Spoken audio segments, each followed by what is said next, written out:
and to the republic for which it stands, one nation, under God, indivisible, with liberty and justice for all.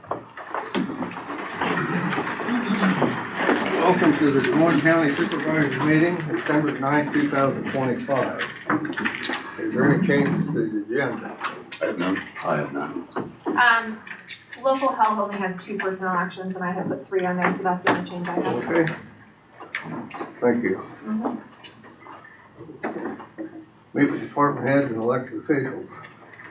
Their duty. Auditor.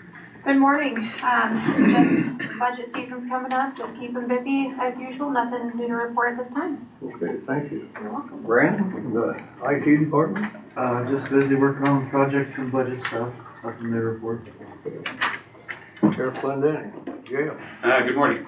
We've got plenty going on as well. Lots of meetings happening this time of year. The mental health regions, they're getting together, getting legislative priorities together for the coming legislative session. City council meeting last night with Middletown, reference our annual law enforcement agreement. They have a turnover coming for their city council, so they elected to table it until the January meeting, so that incoming city council could make a determination on it. Don't see any issues with that, but we'll wait till January for that to come around. This past weekend was Toys for Tots. Really good community support for that, and they'll do their distribution this coming weekend. The Hamilton Walters Marine Corps League runs a great operation there, and they make it all happen. And many of us in the community get to be a part of it, so we appreciate that. This coming weekend is Shop with a Cop, so you'll probably see a long parade of many law enforcement vehicles from all over Des Moines County, and we'll make our way from Blackhawk School south of town out to Walmart right around noon. So that's what will be happening when you see the parade of emergency vehicles, and we'll hang out in the morning and go do some shopping late morning. So the jail this morning was at 82 adults, 2 juveniles, and we're up to 18 out of county. And a big reason for that is just the way our units are set up. We're really low on female numbers right now, but we need those cells. We need the unit for the females that are there. So we're low on females, and we're higher on males, and it just isn't balancing out for us right now. So 18 out of county, 82 adults total. Thanks for the announcement on the Shop with a Cop. Last year when you guys drove past my house, I thought you were coming for me, man. Right? Yeah. I barricaded myself in the basement. Bringing 100. They go look around. Jared, regional planning. Land use, pretty much keeping busy as usual. We have subdivision out for review, should be ready for next week's agenda, and then probably another one here coming in the next few days, so be on the lookout for that. But other than that, nothing noteworthy. So. Brooke, how's the Veterans Fair doing? Good morning. We're keeping busy, working on our budget, and then tomorrow will be our monthly Veterans Coffee and Conversation at Wake and Bake at 9 o'clock. So open to the public. Feel free to join us. Okay, thank you. Chris Fullerton, Public Health. Good morning. We're also keeping busy. We're actually co-hosting a community-wide forum today, Improving Employee and Family Health. We're doing that with the University of Iowa Public Health as well as the Greater Burlington Partners. And actually that starts this morning, so I won't be able to stay for the wind and solar ordinance meeting. And their focus is going to be on mental health, obesity, and physical activity, which is things that we've been focusing on with our community health needs assessments over the years. So we've got a good turnout plan, so we're excited about that. Good. Thank you. Look around here, see everyone here. Lisa, County Attorney. This is actually our month of lullness in court, so we're using this opportunity to get caught up on the things that we can't get done the other 11 months of the year. But other than that, we're just staying busy. We will be participating in Shop with a Cop. We always have a few volunteers behind the scenes. Excuse me. Other than that, we're just kind of hanging in there. Okay, thank you. Mr. Carter, hiding back there. Yeah, good morning. This is not our lull time of the year. This is a busy time of the year, so I think roads in general are in pretty good shape for the kind of variable conditions we've had. Guys are out today and tomorrow on the gravels especially, trying to get, just a little more loose rock showing. Supposed to be warmer today and a little bit warmer tomorrow, and then the temperature pretty much drops all the way to Friday from the sounds of it. Is a chance of, some intermittent rain tonight, so I guess pay attention because I don't think the pavements will be a problem, but the gravels with the frost in them, if they get any rain at all, they'll glare up. You can pull off a paved road just fine and find a ditch pretty quick on a gravel road if you don't slow down and take it easy. Hopefully we miss that, that would be just fine. Went to get ice on a gravel road this time of year, like actual thick ice, it's not much to do about it and not particularly enjoyable. Just a reminder, it's, you know, just kind of back to the whole winter thing, we don't put salt and sand on gravel roads. We don't have the equipment, we don't have the money. We just end up rolling a truck on a hill somewhere. So, and our trucks are what we have, we need on our paper coats.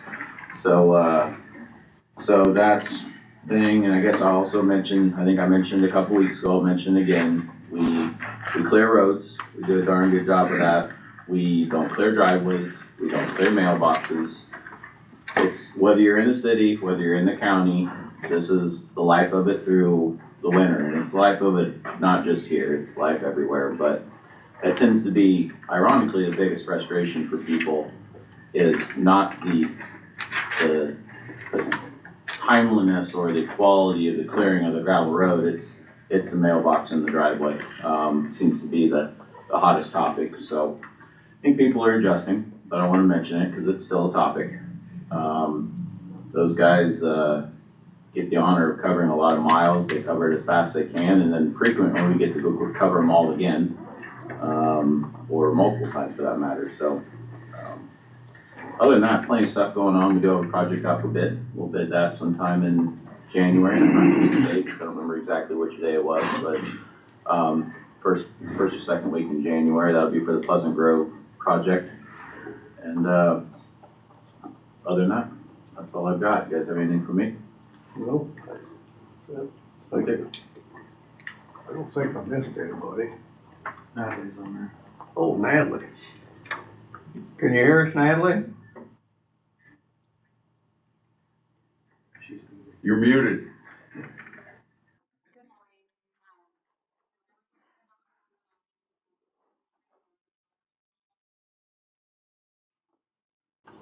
Okay, thanks, Natalie.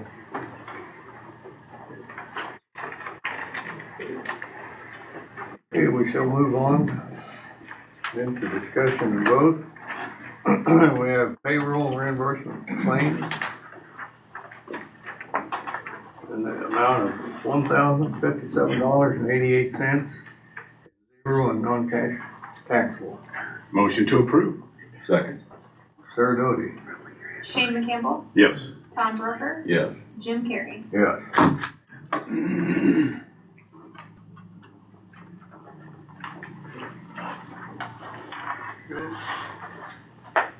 We have approval of roadway maintenance agreement with Iowa DOT.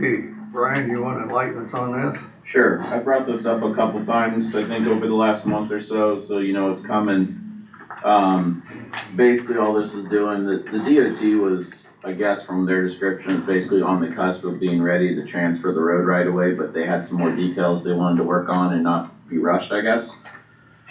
We were already under the impression that they'd have that transfer done and we'd be plowing these roads this winter anyway. We'd already split our routes up and were prepared to handle it. So they came to me, well, as part of a whole nother meeting, but they approached me about doing basically a snow plowing agreement. They do this with entities all the way through the state in different locations. Not quite the same because obviously these are gonna be county roads shortly. I would guess sometime in the next month or two from the sounds of it, but so that they weren't quite as much under the gun, they asked if they could do an agreement. And I actually requested part of this too because I was willing to do it, but I had liability concerns. And so this handles the liability side of it. And they're basically gonna pay us their regular lane mile rate to cover the roads that we're gonna end up owning here shortly. It's the the leftover old Highway 61 segments from when they did the 4-lane project. So there's 2.5 miles roughly. They're kind of broken out. They're not all continuous. They're in 2 or 3 different segments. So in the end, they're going to pay us $21,092.40 to plow snow on these little dead-end stubs. And so I'd recommend approval, and we've already done them, what, a half dozen times, so this will just clean that record up. Do you know what your costs are? It won't be that, so I'm not gonna complain. I didn't think I was getting paid anything for it. They do still, I'll remind you, at some point they'll transfer that right away.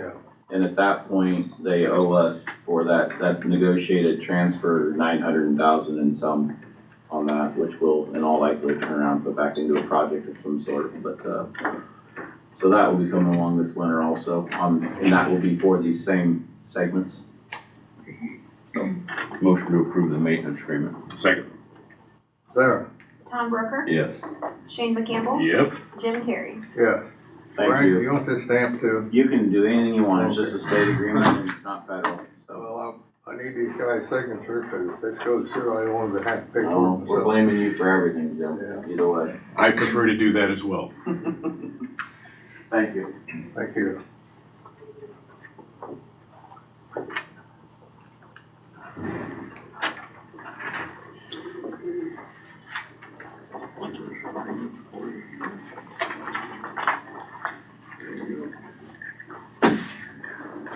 Next, we have approval of the official newspapers for 2026.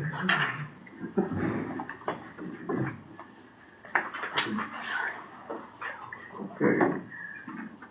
First, we've got here the Minneapolis News. Dear Supervisor, the Minneapolis News wishes to express its appreciation to the county for its business during the past year and request that we again be named an official newspaper for the county for 2026. Then I have one for the Hawkeye. The Hawkeye News, your county auditor. The Hawkeye newspaper located in Des Moines County, city of Burlington, Iowa, requests to be selected newspaper of record in Des Moines County for the calendar year of 2026. The Hawkeye is currently published Tuesday through Sunday, with the exception of federal holidays, New Year's Day, Memorial Day, 4th of July, and Labor Day, Thanksgiving, and Christmas, and also potential holidays that fall on Tuesday through Saturday. We will not publish the Hawkeye newspaper as of December the 6th.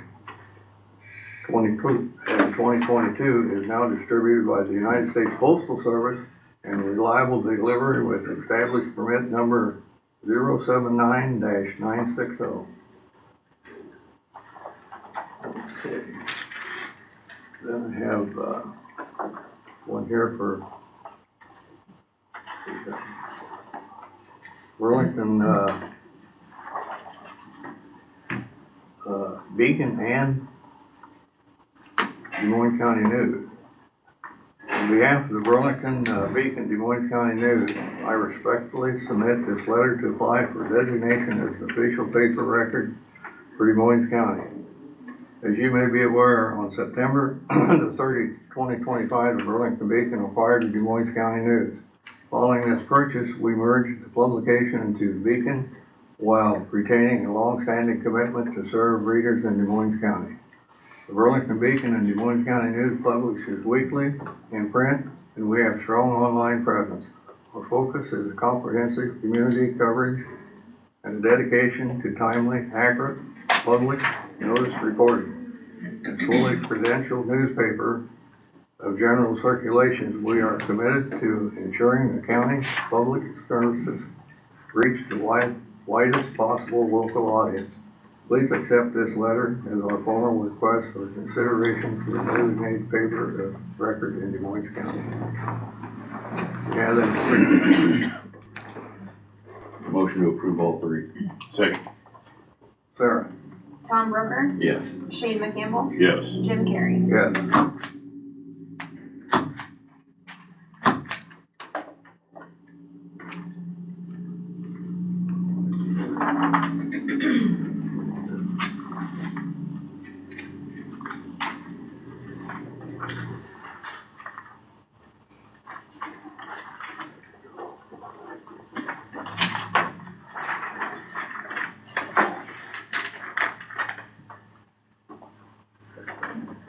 I got some big fella.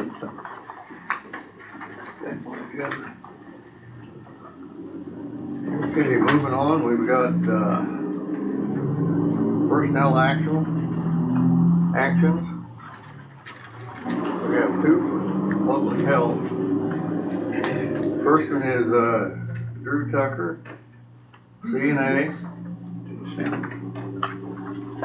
You know why that's not staying? Stand for the agenda.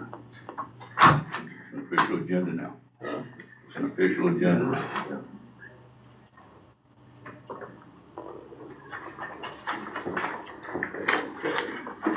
Drew Tucker, 3 hours unpaid on 12/1/2025. And the second one is Priscilla Trigger, LPN, local health, 3 hours unpaid on 12/1/2025. Motion to approve? Both of them? Both. Second. Sarah? Shane Campbell, Yes. Tom Broker, Yes. Jim Carrey. Yes.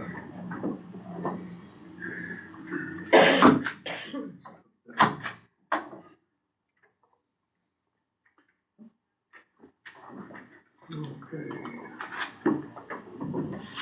Now we have one for the correctional center. It's, Keaton Oshak, deputy. 60-month step increase from $63,918.55 to $75,313.53. That's for the sheriff's department, and there should be 2 of them for them. Yeah.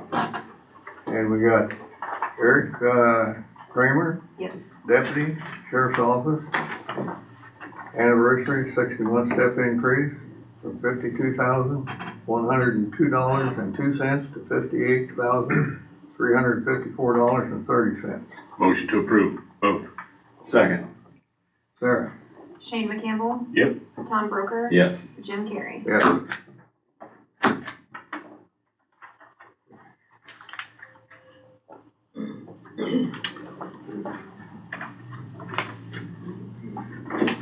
Now I have one for the correctional center. There's Mike Hayes, correctional officer, unpaid leave of 8.25 hours. Motion to approve. Second. Sarah? Tom Broker. Yes. Shane McCampbell. Yes. Jim Carrey. Yes.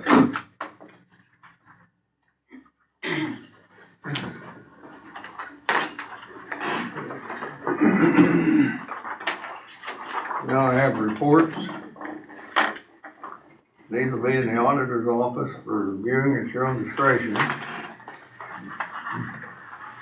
have the sheriff's report of fees collected in November 2025. Veterans Affairs reports fees collected in November 2025. And I also have the recorder's report fees collected in November of 2025.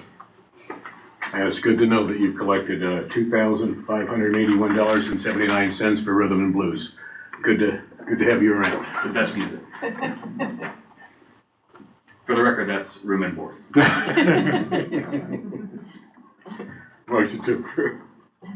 Oh, I didn't need to approve that. There, we get through that. I'm gonna buy her some paper clips.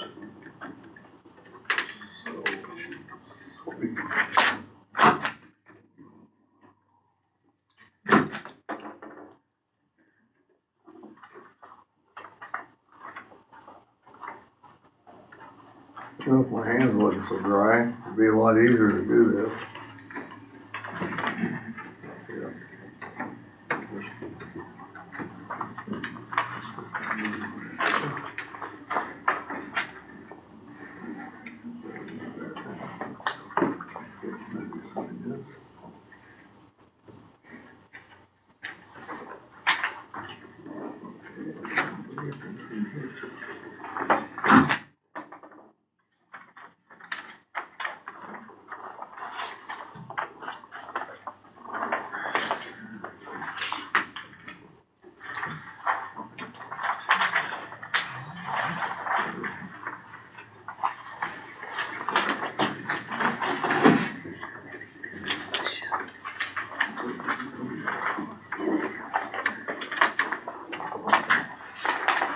Okay,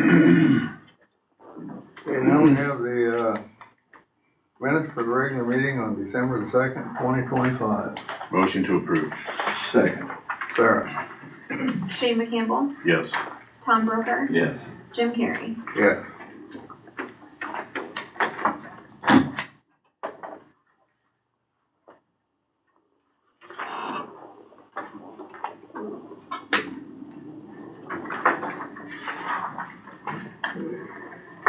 Is there any other business? I have none. I have none. Future agenda items? I have none. Have none either. Committee report. I attended a Cobco meeting over Thanksgiving week, before I left, and I forgot to report on it last week. Anyway, we won't have the increase in, it's the city county health board, an increase in health insurance costs till the end of January. But trend for Wellmark's entire book of business is running 8.4% increase. Yeah, that's So we'll wait and see. not good. I had my conservation board meeting, and it was pretty much straightforward, but we did discuss the budget. And looking at it, it was very responsible. We're also gonna have a work session coming up, just to make sure that we go over that and everything is copacetic. So that was all I had. But I also would like to just briefly, I wanna thank Krista Poggemiller. Every year for the last, I think it's been probably 10 years now. Wow, time flies. But every year I give out backpacks to the homeless. And Chris had joined me in on that. And again, I just want to say thank you so much. You really made a difference. I also want to give a shout out to Carolyn Skank, Kim Marshall, Joyce Fisher, and Caroline Dalton. We gave away either 16 or 17 backpacks, and I'm in the process of making more. But I want to share this story with you guys, just because you just never know who you're dealing with. But there was a gentleman, and he was down at the train depot, but I've known him for several years, probably, I think 3, maybe even 4. But he needed a shower and he needed some clean clothes. I said, hey, why don't you come with me? I said, I'll run you to my house real quick. I said, I've got some clothes. I said, we're about the same size. I said, so I'll give you some clothes and I'll wash your other stuff. And he agreed, surprisingly. So I took him home. He showered and shaved and put on some clean clothes. When he came out, I told him, I said, man, I had his stuff already ready and I was taking him back down to the depot. I said, man, you look like you could be a lawyer. And this is what he said to me. He says, a lawyer? I know nothing about jurisprudence. And it just shocked me because it's like, that was the last thing I expected to hear from him, but he knew what jurisprudence was. So, again, just be mindful. There's a lot of people living out on the streets for whatever reason, but it's cold out. But yeah, he really gave me a gut punch. I said, how do you know what jurisprudence means? But anyways, if you see a clean-cut guy that's smelling ivory fresh down by the train depot, he's not such a bad guy. But anyways, I do want to just thank all the people that helped me make it work. And CP, I appreciate you. Thank you. I had a regional planning meeting, and Jared was looking for somebody from Des Moines County as a category. Would Mr. Carter be able to serve that? What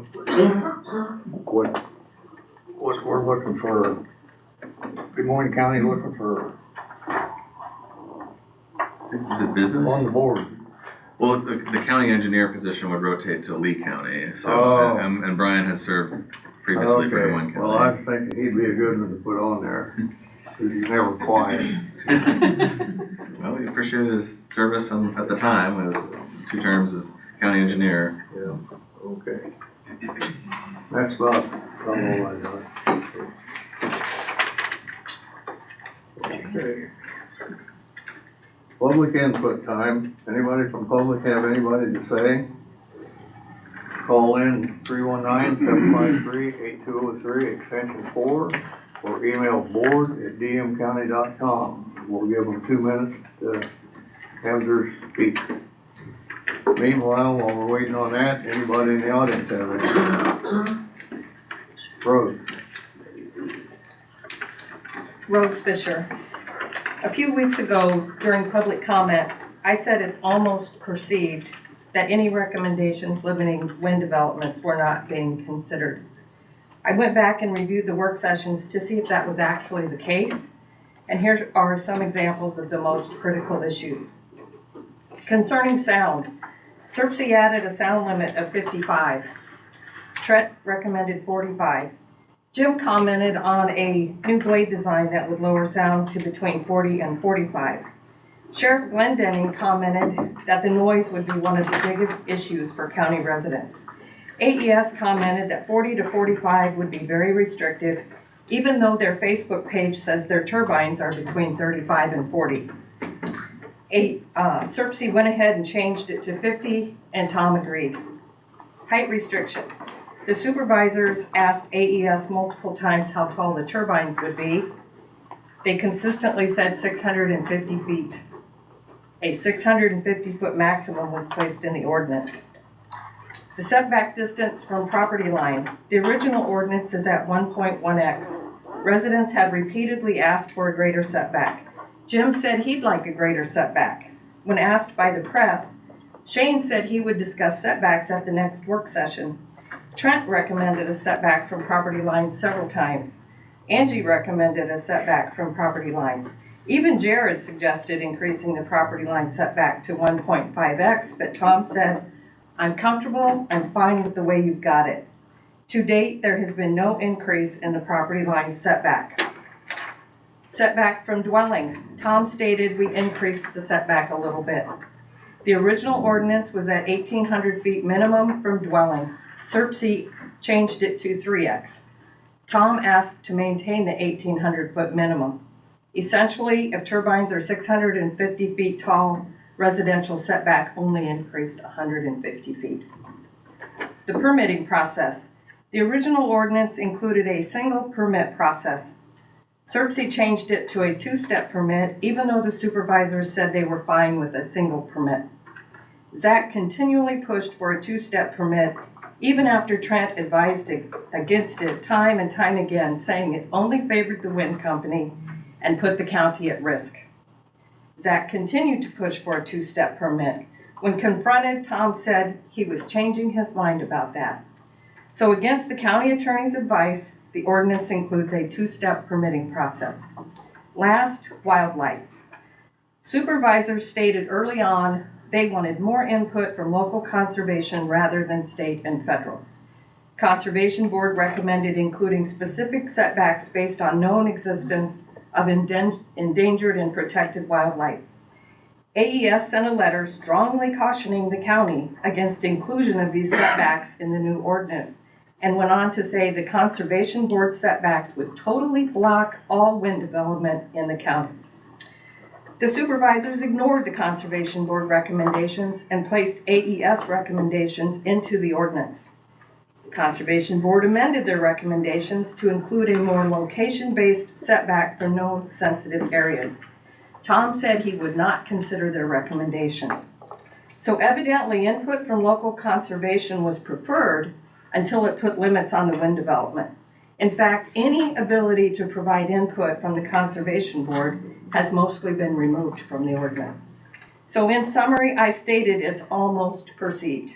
Based on my research, it is quite evident that all these decisions concerning critical issues like sound, height, setback, permitting, and wildlife have been in favor of the wind company. There has been no consideration to the safety or property rights of county residents or to county conservation if it limits the wind company in any way. Thank you. Jim, if we don't limit that to 2 minutes, we'll do it all day. Somebody needs to keep time. I think you do what you want, but I think. Brian? Is Mr. Carter around? Yeah. Can you do me a favor? Okay. Would you limit them 2 minutes? Oh, okay, yeah. Would you time them? Yep. When I say 2 minutes, we mean 2 minutes, not 15:22. right, I'll try to pare mine down a little bit. It was shorter than that to start with. So Brad Coast, Pleasant Grove. We've been at this for 8 months, and we present a lot of data and a lot of things, and real things have happened in Iowa. And one of those things we talked about was this 4.27x. When nobody disagrees that turbine can throw chunks 4.27. And yet we put 3x in the ordinance to a residence, and then you try to convince us that some 2-foot chunk that just threw traveled a third of a mile isn't gonna damage anything or hurt anybody. I mean, it's kind of crazy. Another thing is, we all know property rights. We all agree with that. But there's not a person in this room that thinks it's okay for a neighbor to do something on their property that makes our property unsafe to be on, or parts of our property unsafe, anywhere. So we need that 4x setback to our property line. There's a lot of legal issues around things, and people are afraid of lawsuits, I'm sure. Your outside counsel that you brought in has looked through our ordinance. They represented Clinton County. Clinton County has left all of their wildlife setbacks in their ordinance. They got 10 miles on the river, 5 miles on a bat, a mile on riparian. We won't put anything in ours. You guys refuse to put these wildlife things in, and we can legally do it. We need 3 miles on the bats in there, on the endangered bats. It protects not only the bats, but our waterways, the timbers, the parks, Big Hollow, Stars Cave. It does all those types of things. It does not knock out a whole bunch of leases, maybe 100 acres out of 12,000. So we need to do that. So you guys have said you're gonna talk about this today. When you get to setbacks, you said you're gonna talk about setbacks on property line. It needs to be 4x. And when you talk about setbacks on the wildlife, we need the bats. Thank you. I have some questions since I have to leave before the work session gets started. Tom, can you tell me how much it's costing the county to pay for the services of the attorney in Des Moines that you're consulting regarding the wind turbine ordinance? So far, zero. It's included with the, every insured or subscriber that gets their liability insurance through ICAP is entitled to, well, I'm not positive, like 300 minutes or Okay. a few hours. I guess I don't know the exact number of minutes. And that's included with our, to every insured. Lisa, has the I'm county? not the person to ask. I don't know, have but I'm anything gonna, to do with this Trent's right now. not here. He should be here in a few minutes if you want to ask. Okay, I'll wait just a minute. Shane, it's my understanding that Mr. Broker worked exclusively with Serpsey, specifically Jared, on this draft. Did you or Jim give input as well on this latest draft? I gave input earlier on. I was satisfied. But not this No. draft? No, I didn't feel like there was anything that I needed to until we get down to it. There wasn't anything else I needed to change. It was just verbiage, but I was satisfied. Okay, Jim? I was given a copy of this, this draft was sent to me, what the lawyer sent back with all the side notes on it.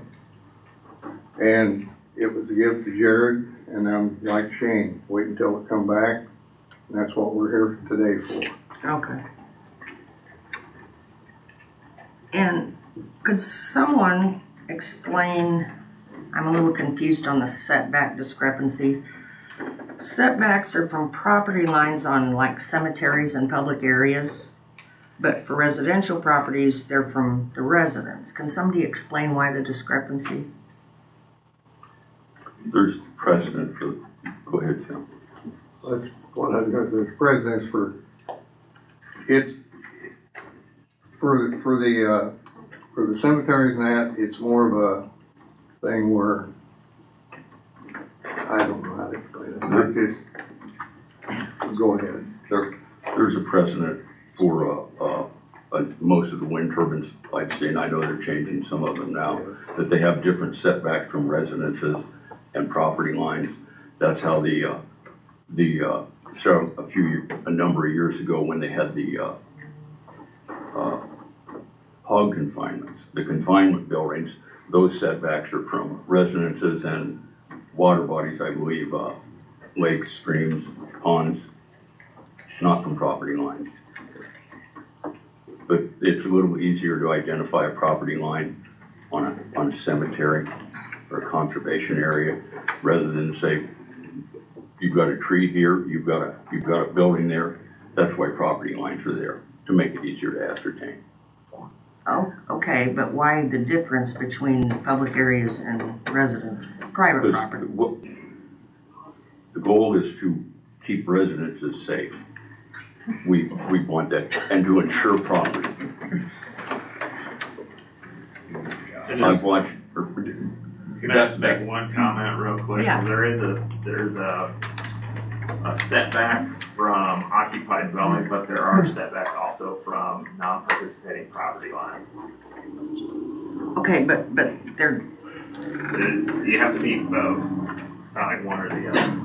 but the setback from a property line on a public area is different from the setback for the property line on a privately owned property, am I correct? That's how it's been written, but which I understand where you're coming from, and I feel like it should be the same personally, and we'll get into that, but yeah, I understand where you're coming from. Thank you.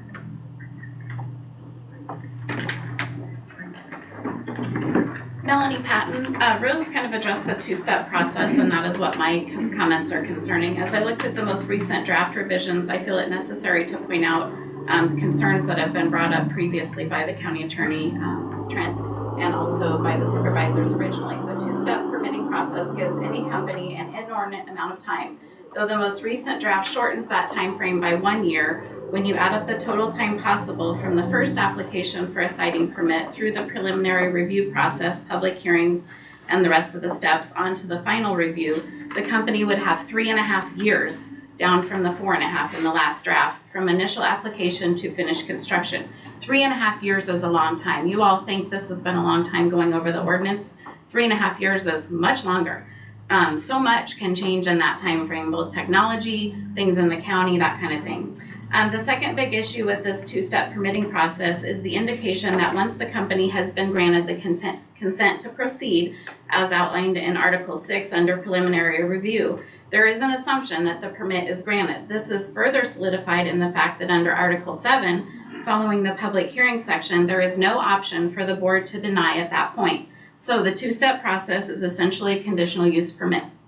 In the state of Iowa, many counties have been sued when a conditional use permit has been issued or granted, and then later, due to the passage of time and technology and awareness of concerns, counties have realized that they made a mistake in that conditional approval and wish to update or change requirements. Companies have sued and counties are on the hook for giving preliminary approval through that two-step process. It makes it difficult, very difficult, to say no once the preliminary approval is granted. I believe that maintaining a one-step process with a much shorter time frame is in the best interest of the residents of any county. Otherwise, you grant unnecessary favor and leverage to these large multinational corporations. If you think they need that much time to figure out a plan, you are wrong. They have the plan all figured out with the first application step. Giving them more time only enables them to persuade more landowners, get their foot in the door with promise of regulations that could become outdated very quickly due to technology and regulation changes that happen at the speed of light. I believe Des Moines County should listen to their county attorney's office on the concerns they have conveyed about this and go back to the one-step process. I also have detailed 2 minutes are up. Yep, I have detailed things that I'm also concerned about in that permitting process, so I outlined them here since you don't allow us to speak during work session, so thank you. Thank you. Anybody else? Yes. Mike Buster. Tom, I know you. I know you, Jim. I'm 75 years old, and the longer I live, I know that history means something.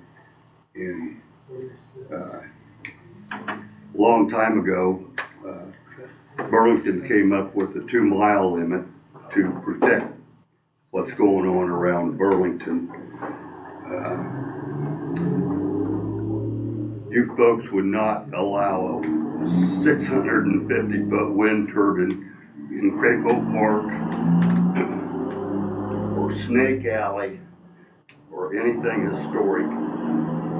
These family farms that they want to put these wind turbines on are our Crapo Park. There are Snake Alley, and to be forced to deal with these wind turbines is not just a now issue, it is from here on out issue. So I just want you to comprehend the tragedy that you're gonna let happen by allowing 650-foot wind turbine all over Des Moines County. Thank you.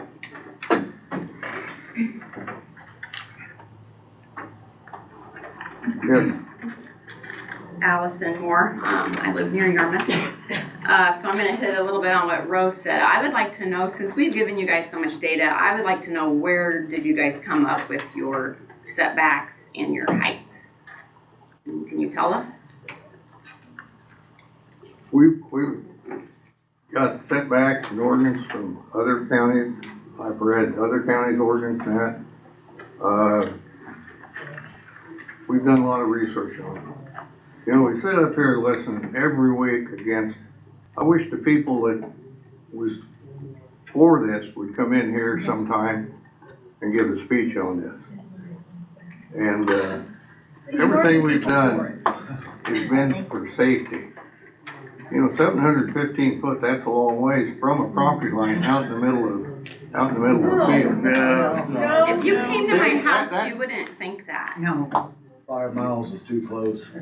So, okay, and because we can't speak during the work And- session, 5 miles is, well, I'm not saying 5 miles. yeah, 3 miles. Okay, since we can't speak during the work session, according to the ordinance draft, in order for me to do what you deem safest, if I have a plan to build living quarters or a new home, say I have a 10-year goal or plan to do so, I have to take on the burden of proving it will be completed in a year. That's what you guys have written in the new draft. All because of a developer from an out-of-state has plans on neighbor's property. I have to do that. This is my private property. I should not have to prove such a thing for the name of safety. Whose best interest do you have in mind here doing that? This would not even be an issue if you're going to go off property lines. Is the developer going to come around each affected property when they are doing their preliminary design to see who has living quarters where? Or will I automatically have another burden on my plate? My husband actually died building a shed with living quarters, just like we're talking about. Just last year, we were in the process of building a shed with living quarters in it, and my husband passed away. How dare you tell me when my shed needs to be completed? That is completely overreaching and draconian. This is my private property. I'm not the one obtaining a permit. There should not be a required deadline for me to finish that. If anything, the parcels that have signed leases need to have a safety buffer zone within them. It should have nothing to do with me and my property. You are all for property rights when it's for the right person. What about my property rights? Stick to property lines and you will save yourself and everyone else a lot of future issues. Property lines, they're black and white. We have property rights and not dwelling rights.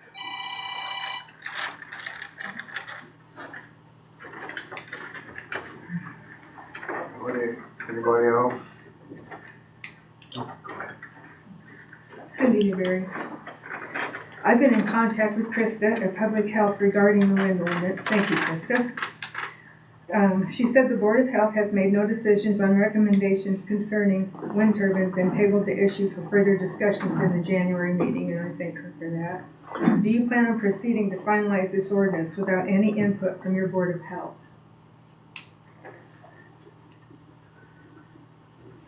I would say that the board is a voluntary board of Board of Health. And to put any responsibility on them as citizens of Des Moines County, I would say they can give us some input, same as you are. And we will take it in and we'll see what they've got to say.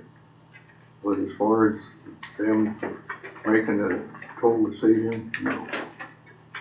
Well, I didn't say decision, but you tend to not listen to you didn't listen to the conservation board and, I mean, the health department should have been involved, I would think, from the get-go. And Tom, thank you for turning off the fan. As an example, ironically, I can't be under a fan. I have vestibular nerve problems and BPPV all the time. I've been so dizzy for the last 2 weeks, and that can set me off. Shows that in the beginning say you have to be careful, you can't watch them because they'll set off seizures, will do that to me. And that's what I'll live with. I'll live in my basement. So please ask Krista for her help. And Cynthia, I would like to throw out there that there are there's other health boards, there's other conservation groups that have information out there that we can look at. So I mean, it's not just one group. We're looking at the totality of it. I've done some inquiry and some investigation and that, so it's not like we're not listening to Krista or anything like that. It's just that we're just taking it all in. But no, I just haven't heard much about the health issues, and there are many. Yes, ma'am. Thank you. Can I add something to that? I know the board, and Jim, you're on the board as well, have had discussions about this, and I know they've had Bruce Hudson come in and they've had conversations. And what their comments is they felt like they didn't have enough information to make any type of decisions. They were gonna look into this a little closer, but their focus is gonna be just on the compliance piece. So once the ordinance is written, they would make sure, just like we do for environmental health, that whatever the ordinance says, that compliance piece is going to be followed, and that would be through a subcontract. So they were going to have further discussion on that, but again, my understanding from them is they really didn't feel like they had that much information about it to be able to give recommendations, but they would have further discussions.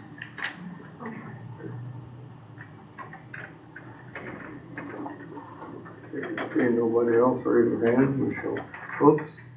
Randy Hollingsworth, I live up northwest part of the county, on a farm that's been in my wife's family for 115 years, in Broker Farm.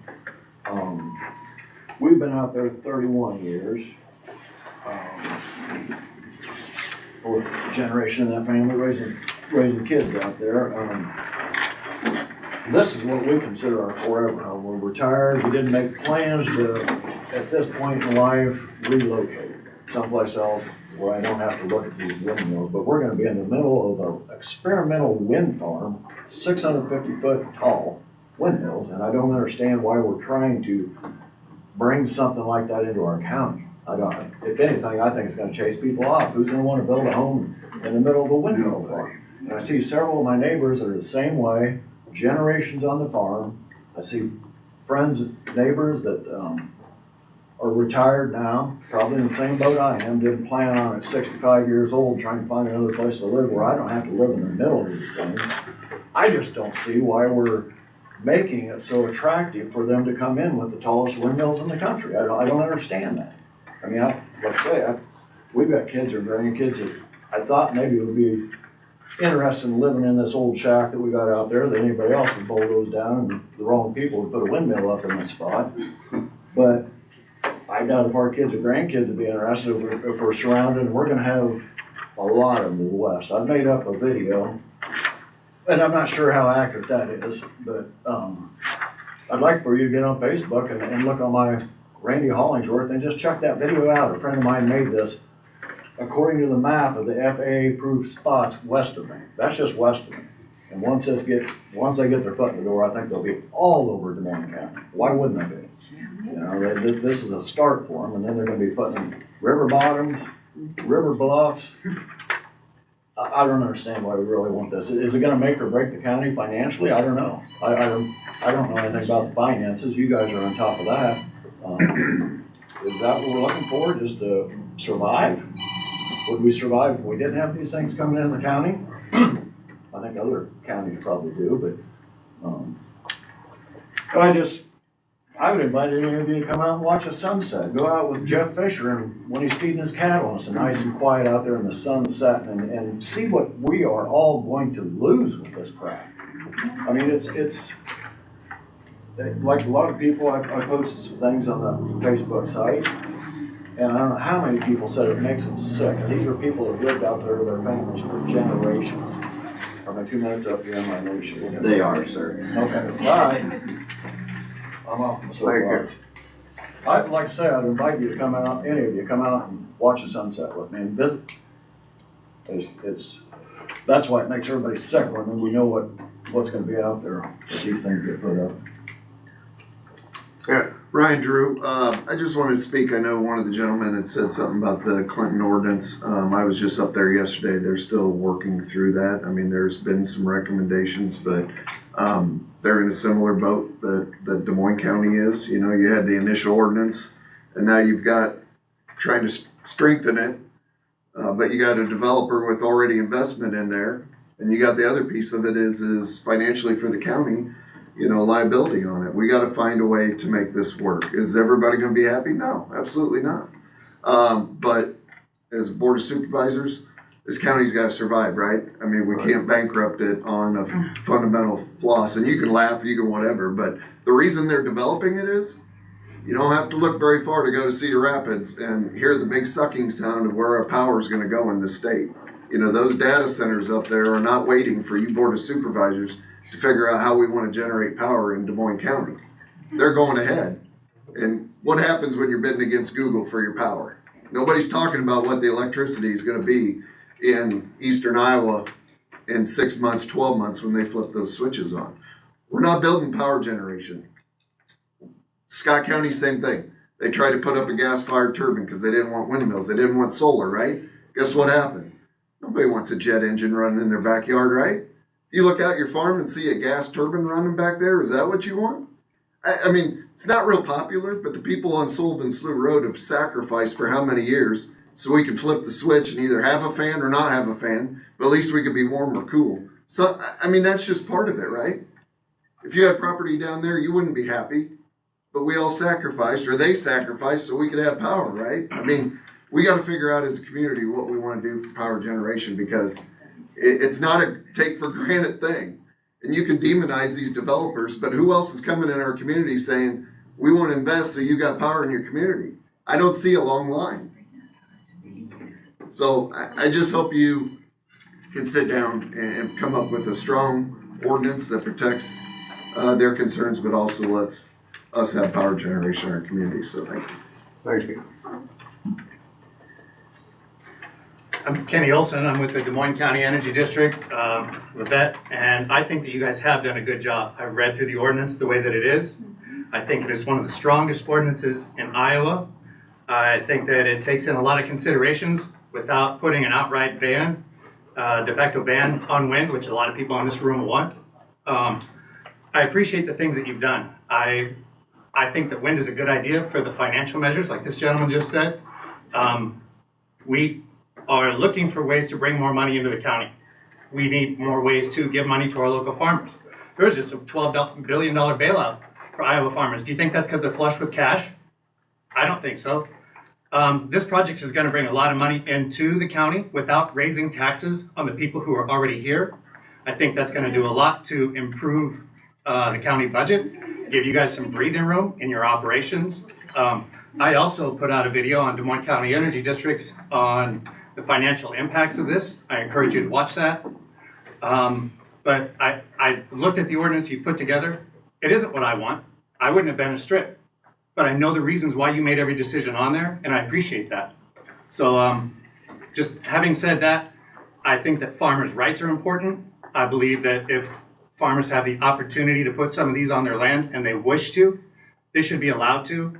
The financial impacts to the county, to our local farmers, and to our businesses and residents, it's unprecedented. We recently had a city council election, and whenever you listen to the guys who were running for that speak, everything was about how do we bring money into the county? How do we bring money into the city?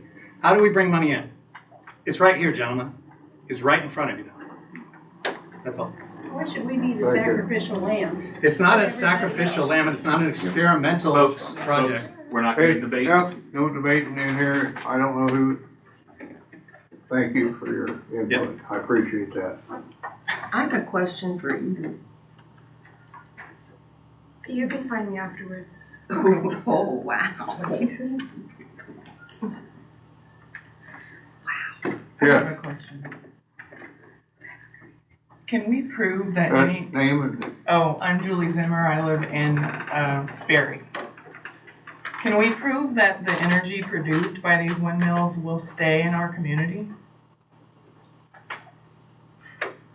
Can we prove that? That's not the way the grid works.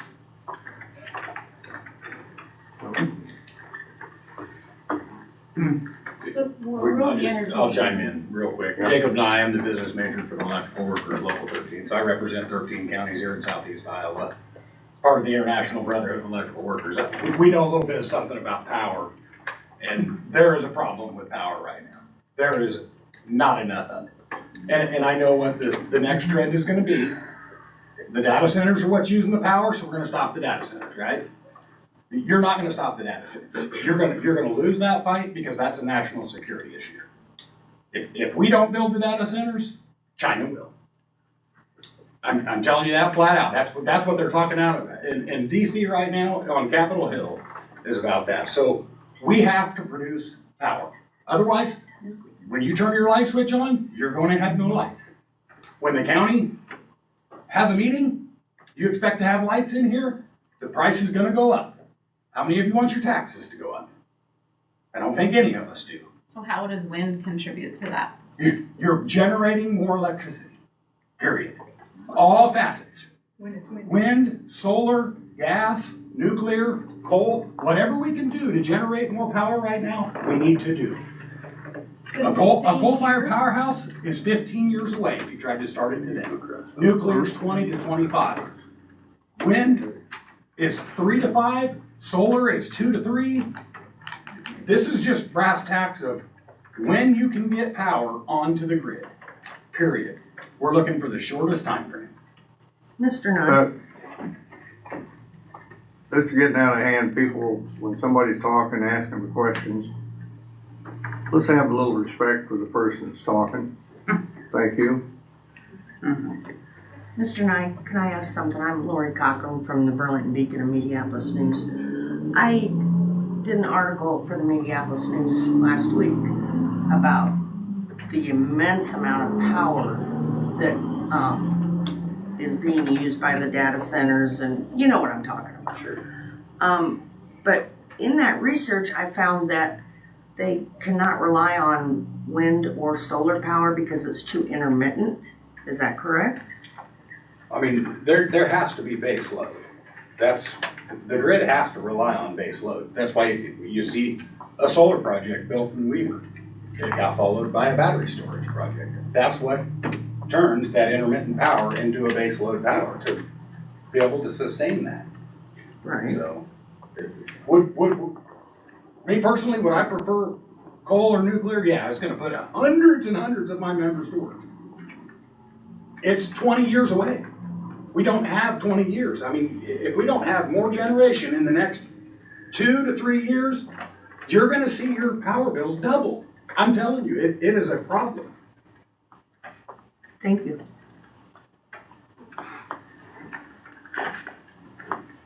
Ain't nobody else with the eye, we're out of here. I got, Oh, sorry about that. I didn't see your hand go up. thank you. My name is Kyler Massner. I'm an attorney here in town. I was also born and raised here, decided to bring my family back. And I'm here today representing a group of concerned citizens about this proposed wind project. And, you know, clearly this is a hotly contested issue. I've had the luxury of following this from the comfort of my own home. Thankfully, these videos are, you know, recorded and put on the internet. So while this is my first time appearing in front of you guys, you know, I'm a little seasoned on the issues.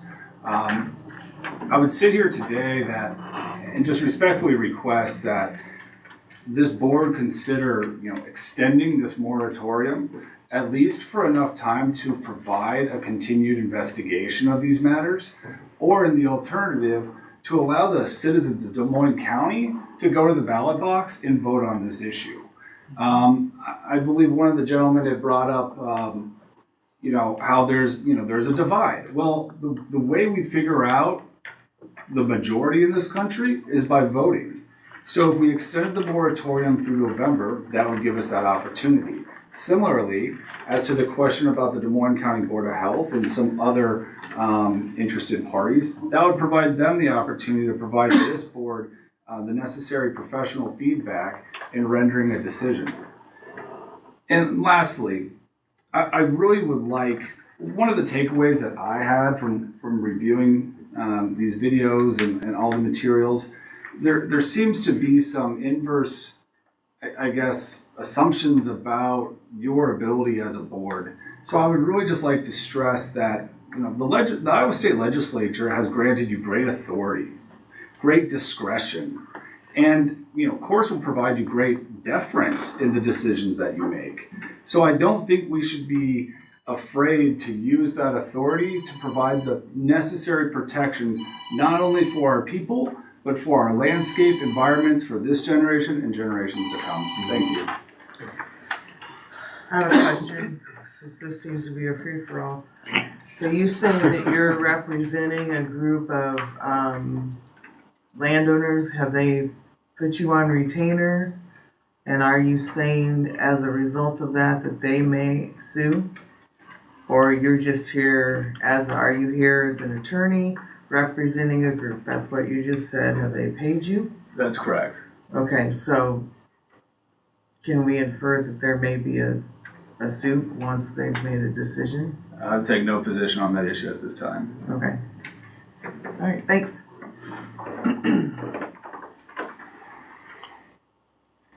Okay. Nobody else? With an eye, we're out of here. Bye.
Okay,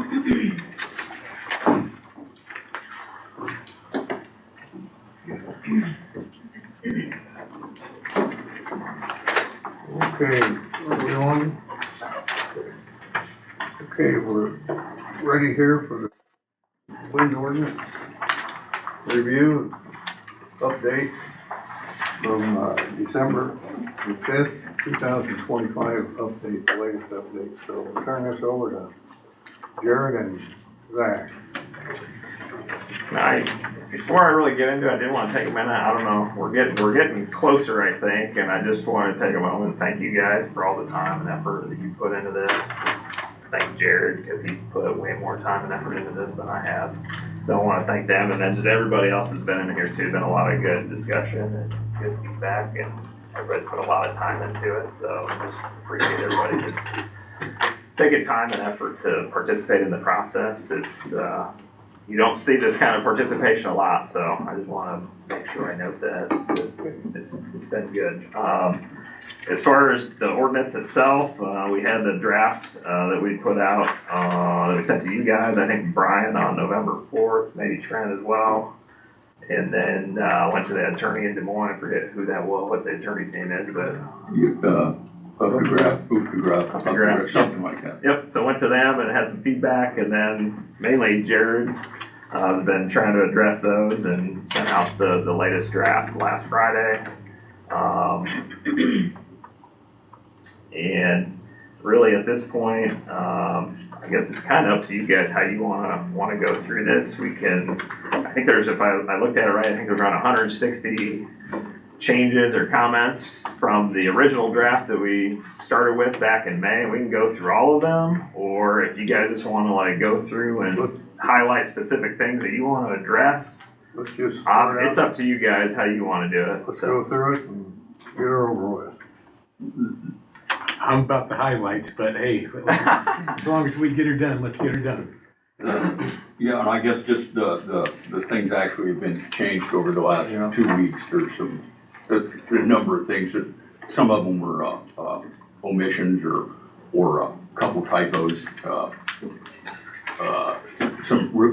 The attorney that reviewed it gave his opinion on a couple of things, and some of it we agreed with him, and some of it we thought that didn't apply to us. And so I would guess if we go through these, the red comments you've got over here. Yeah, those are the ones I was talking about. There's about 160 of them. Do you just want to go through all of them? I think some of that stuff we've already gone through, right? Most of it. Yeah. And how about the stuff that's highlighted in yellow? That would be the stuff that's changed. No, that was changed previously, wasn't it? Yep, that's stuff. The green highlight is everything since the attorney review plus everything since that had not been discussed at a previous work session. So there isn't, unfortunately, there's no distinguishing between those. So I got enough colors. You've got so the green, like you see here at the bottom of page 1, certain instances. And then there's a few where it's an omission, like the top one is an omission that was on page 1.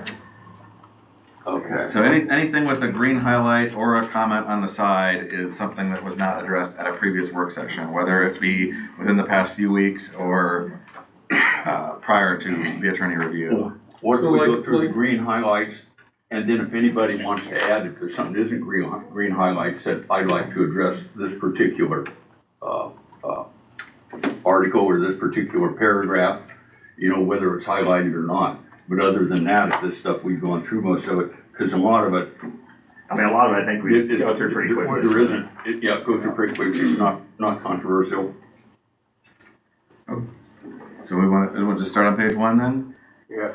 Oh, okay, so the first comment is section B, jurisdiction on page 1. That's simply removing some language in there that referred to how if there was, because it's basically saying that the unincorporated county in Des Moines County, that if a wind or solar or battery facility is to be built within the unincorporated Des Moines County, that's what this ordinance has jurisdiction over. So there were some clarifications related to if a city was going to regulate somehow as what they're given the authority to do, it was just for context, but if just to tighten things up, since there really is no regulatory authority there for the county, that caveat was removed so that it just refers to the county, what Des Moines County can regulate. And then a similar passage at the bottom, section E1, that was one of the attorney's comments specifically that we had said that whenever there are two ordinances with jurisdiction over the same thing, the counties would have priority over that would prevail. Just adding the caveat there that if, for example, if there was a state law that said a county cannot do X, Y, or Z in regulating a wind or solar farm, then obviously in that case, the state would override that because it's specifically called out that a county or city could not do that. So intuitive, but just so that it's clear in the ordinance that if there's a specific thing like that, that would be exempt. And then there was at the end of page 2, section G is another omission. We had this standard item in the land use ordinances previously regarding the penalties for violation. There's dollar amounts listed. That's directly referencing Iowa code. There had been a reference in there to no more than 30 days imprisonment or after the dollar amount, but that's not specifically called out in that same Iowa code passage. And in generally, that would only be the case if there was a court imposing that sentence. We can't put anybody in jail. Yeah. So that may be the outcome ultimately, but that's not the county's authority. Right. That's all for Article 1. Article 2 on page 3. This is the definition section. So going alphabetically here. We changed the abandonment threshold. This affects a change later in the ordinance too, but it changes the abandonment threshold to 120 consecutive days instead of 365. So just in an instance where the facility is not producing energy, it tightens up the amount of time and there's procedures later in the ordinance that says how the county responds in a case like that. But just as a definition, that was what the board had agreed would want to shorten that up from what it was initially at a year. And under administrator, this is one of the earlier changes, but since the previous work session, this is just relating to it. So this is administrator, but that term may refer to any persons authorized to act on their behalf. So basically there are several instances where it talks about enforcement. So if there's assistance from other county departments that are authorized to act on the administrator's behalf, health department, for example, that would cover it whenever that term is used. I agree with that. Okay, so now we move ahead a couple pages to page 5. This is another relates to a recent change where Page 4. There should be some on page 4. Page 4. Oh, how did I miss that? Okay. Right after 3. Sorry about that. I don't know how I skipped over that. There's several on there. Decommissioning. So the initial definition only referred to the planned decommission at the end of life of a system, and so it was modified to ensure that since we'd made some other changes elsewhere that describe what the regulations are for the planned decommissioning versus it gets damaged and you have to take out some equipment that's damaged or something like that, or if it's because of abandonment and the developer is required to decommission. So the definition is expanded. Number 1, to include the system or a portion thereof if they're only going to decommission part of it, say it was damaged, and then the last statement is clarifies that it's at the end of its operational lifespan or in response to damage or abandonment.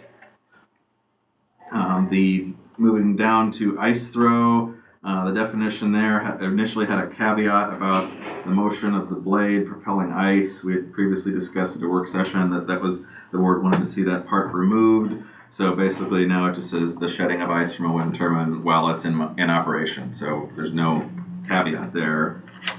I did remove the definition for height, wind turbine, and tower. Those are still listed in the chapter, the article on wind wind turbines so that it's clear whenever height is brought up, that's what that is. There's just out of concern that if it's a term like that, a generic term like height, that it wouldn't be necessarily clear to everyone that that's defined in this chapter in the definitions section. So it's still there, it's just not in the definitions section. Moving down to occupied dwelling, definition now includes year-round or seasonal temporary use. So seasonal / temporary it would be a broad term, such as a guest house or a seasonal cabin. So it's somewhat flexible. That it's may not be occupied year-round, but it's for occupation over a period of time in a given year. And then last one on that page, for operational lifespan, it referred to decommissioning and or abandonment. Now it just says decommissioning because the abandonment would result in decommissioning, so it's just tightening that up there. And then we also removed the statement about this term shall also include any dwelling that is under construction and not yet occupied at the time it's proposed. That is separately addressed now in the permitting chapter, how to address something like that. But we discussed in a previous work session that there was no way to explicitly enforce that as written, so that's why that part was removed. So now we're on to page 5 at the top. It's a brand new definition. So there was the opening section of the chapter on road use referred to oversized loads, or I used a different term, but just to ensure that's clear what is being referred to there, we use this definition that pertains to any oversized load or overweight load on roadways that would need special permitting. So it's any instance where transported vehicles or cargo involves objects exceeding maximum weight or size dimensions, and then that's either established through the DOT, secondary roads, or any other jurisdiction with authority over that. So just so it's clear that that's a specific term we're referring to there, that there's a regulatory process involved with that with the DOT and secondary roads. So moving down to the definition of public conservation area, it removed the statement, this does not include privately owned land subject to easements or contractual regulatory authority. Again, that was just a caveat, just to explain that wouldn't be relevant, but we determined that would be unnecessary to add there, as long as it specifically says that what meets that definition is a conservation area maintained by county, state, or federal agencies as identified. And then repowering right below that. So there was a reference to damaged or malfunctioning components. I was concerned about the term components being too broad, open to interpretation, something as minor as bolts and screws on a piece of equipment. So it was modified so that it refers to the entire structure in each case. So just minor maintenance, routine stuff is not covered, but if you're replacing the entire turbine, solar array, or battery, that is definitely covered. That's what repowering is meant to refer to. And then another, similar to ice throw, the definition of shadow flicker, we discussed at a previous work session, tightening up that definition. So it specifically says an effect generated by the sun shining through rotating blades, casting a moving shadow onto buildings or surfaces.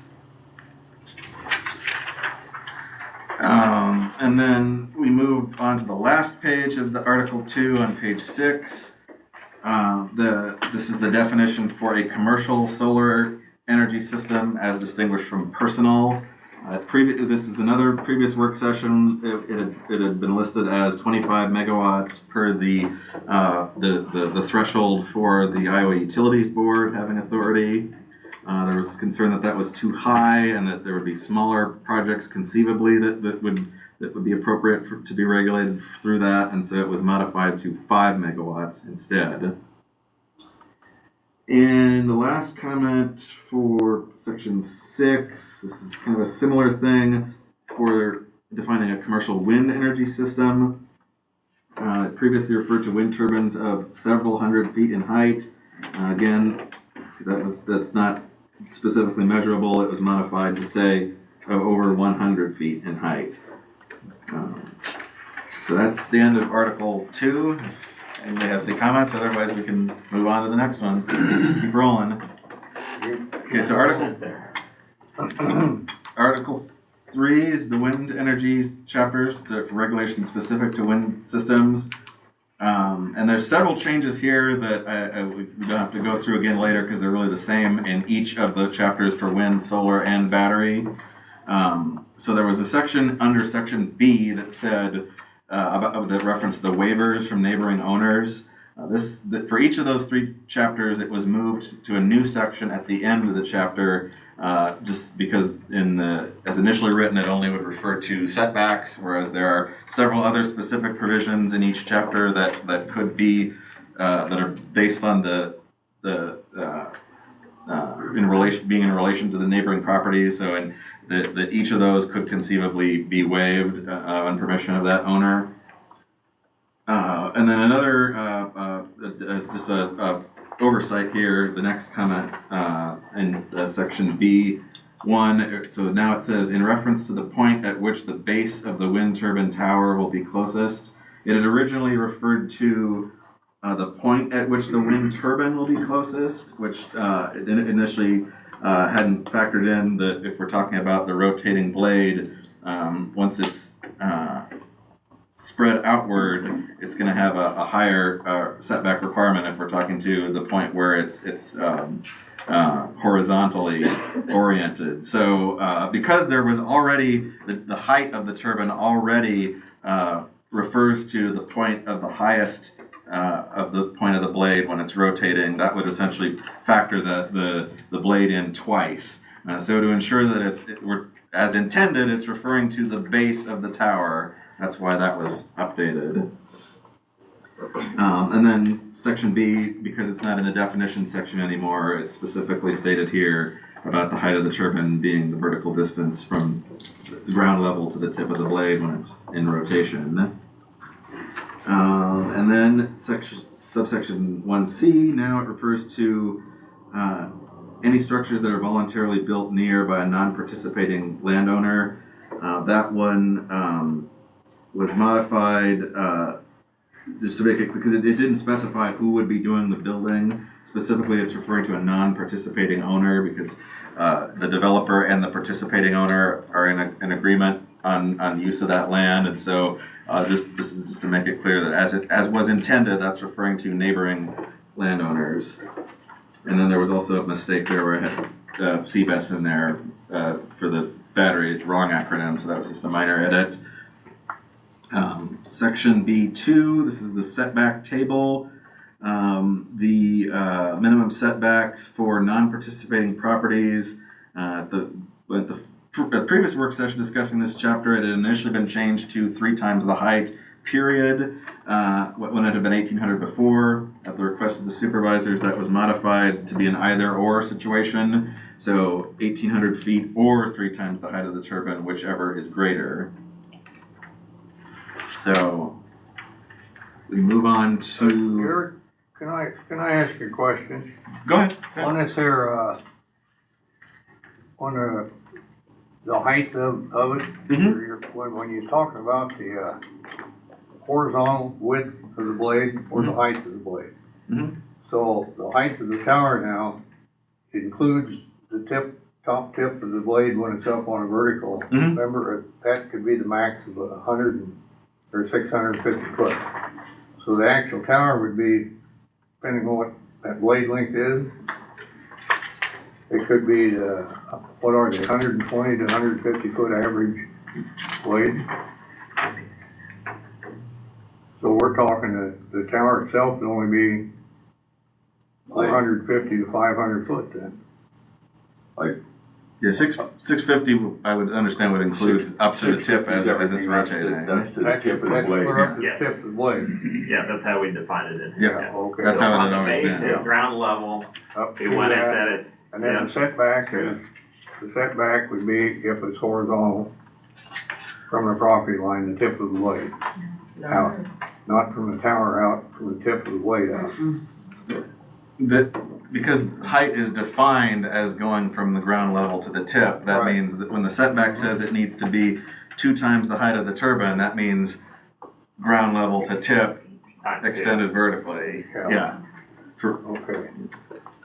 or horizontally, I'm sorry. Are we ready to move on? Or? Okay. And any questions along the way, feel free to just mention that, or anything that I'm not mentioning that's on these pages. So in the top of the next page, it's the end of that same table about setback. So this one, I believe that was an attorney comment that if previously we had cemetery and public conservation area without, the concern there is that without a point to measure from, what exactly, how do we determine that? It's could be inconsistent. So that was meant, as intended, it would include the entire cemetery and the entire conservation area. So it was modified to say property line specifically. Yeah, and I've got some concerns on that, but I'll wait till we get to page 17. Well, let's address them as we're here. Yeah. That's why we're going through it page by page. Yeah. Well, Once we get through with the page, we want to be done with it. Yeah. okay, well, I'm just saying 17 was the citing, but anyways, I don't understand how we're differentiating from, with the,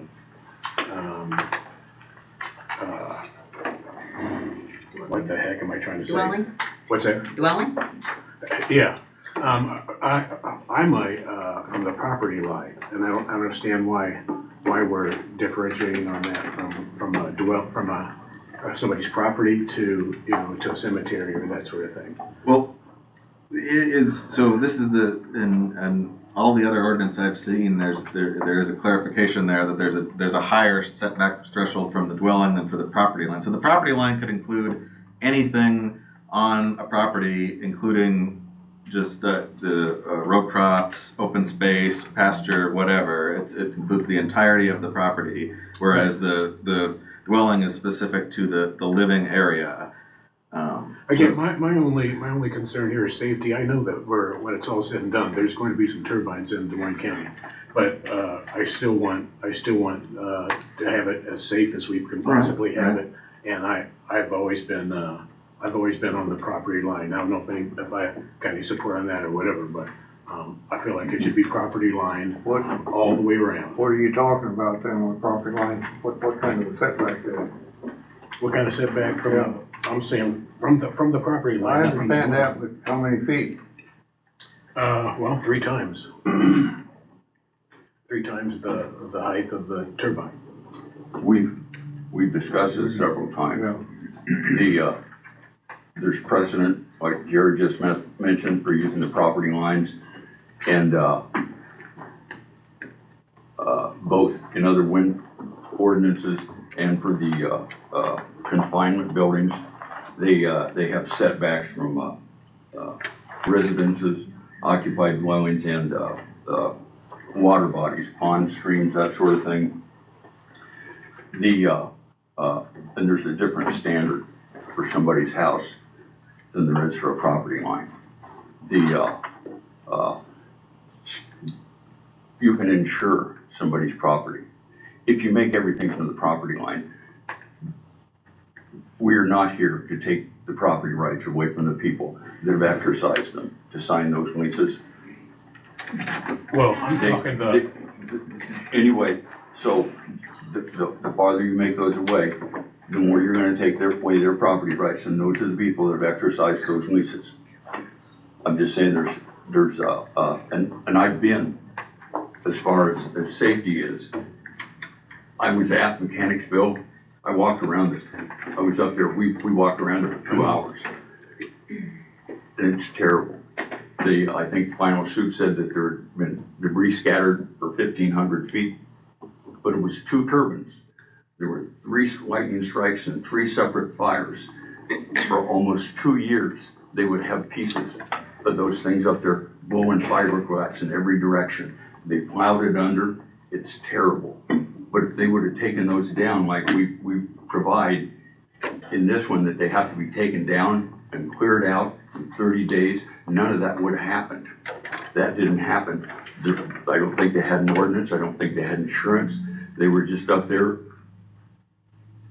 and they were just just there.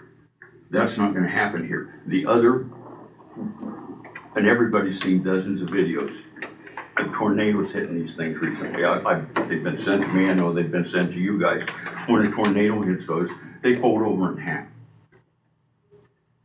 on the participating property. None of the stuff that's been sent to me, am I finding any damage to residences or anything like that that's farther away. The 4.27 or whatever, 4.37, whatever it is that in Osceola County, the blue, it was a Facebook post. Rose was good enough to send us the explanation of that, and it showed pictures of the debris, and it was an X-shaped piece of thin fiberglass sheeting, and it apparently blown it over a field. The news reports the next day said there was no damage and no debris on the highway. It wouldn't weigh anything. It'd be sort of like a piece of cardboard. It lands, the wind picks up, and they had 30-mile-an-hour winds, it said in that guy's, gentleman that wrote the article. It would just pick them up and keep on blowing them. There wasn't anything to stop it. That is not a threat to anybody's residence. You go up and you pick it up or have somebody pick it up, that is not. If it causes any damage, it's insured, but that is not a threat to public safety. That's not like a tornado taking it. That's just a wind picking up a piece of cardboard or something like that and just continually blowing it. That's I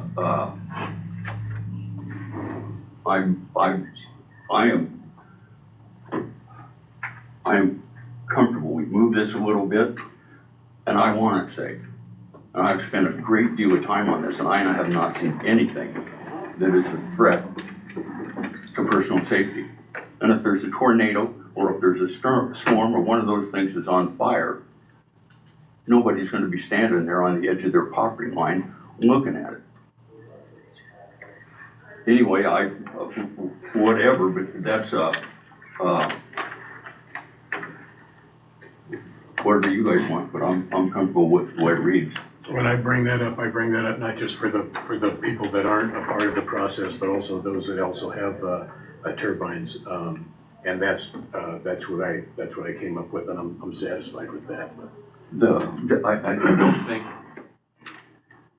the people that are participating property owners, is that what you're saying? The people that have the turbines? Yeah. They have an agreement with the turbine developer, with the wind developer.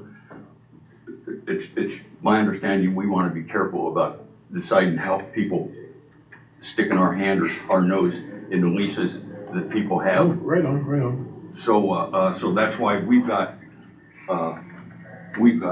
setbacks from non-participating areas, and those, if somebody wants to waive those setbacks, they can.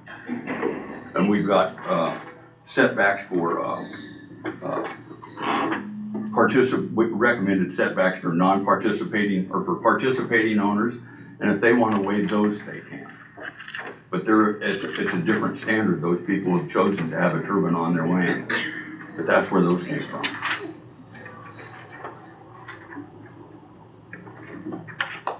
Alrighty. Okay, we're gonna move on. So we're still on page 8, Article 3. This is section C, height restrictions. So we previously did not have a height limit for wind turbines, but at the request of the board, that was added, that the maximum height shall be 650 feet. And once again, it clearly states that that's from the ground level to the tip of the blade and the highest point of a rotation. I do have a comment on that as well. The tallest turbine is in Texas A&M. I think it's 653 feet. But the average size of turbines is 339 feet. I really take trepidation with Des Moines County being one of the highest turbines in the country. And I had come up with 550 feet. That's where I stand on, whether anybody else stands with me on it, but that's what I came up with. I just didn't want that, I didn't want us being pegged with having some of the highest wind turbines, and I'm also vexed on why we have to have them so high. I'm in disagreement with you on that. We started out at 750 foot. We had a meeting in here. The gentleman said, they said they're gonna make 650 foot. And that comes from AAC. So we said, okay, we'll make it 650 foot. That's the maximum they go up to. That's gonna be up to the wind company. If they wanna put 650 foot up, they cannot go over that. Right. So they might only wanna be putting 500 foot up. But they I don't have a problem with where we're at. We've done a lot of research on that, and I'm not gonna back down on it now. Well, I mean, that's your right, but I'm just saying, I'm still gonna speak my piece. I understand where you're at. I'm good with 650. I'm good with 650. Alright, so one more minor edit at the bottom of that page, page 8. There was a reference to the maximum extent feasible. Again, that was for practical purposes. I think that was initially in the context of solar, that was more of a concern, and so on further evaluation, that for wind, it would be feasible to require that, just period, as the bare minimum requirement, that the electric lines transferring the energy would need to be underground. And then moving on to page 9, section F3. There was already a reference to occupied dwellings on a non-participating property experiencing no more than 30 hours of shadow flicker per year. That was modified to also include civic buildings, consistent with how the occupied dwellings and civic buildings are regulated for setbacks. A couple minor edits under the section G.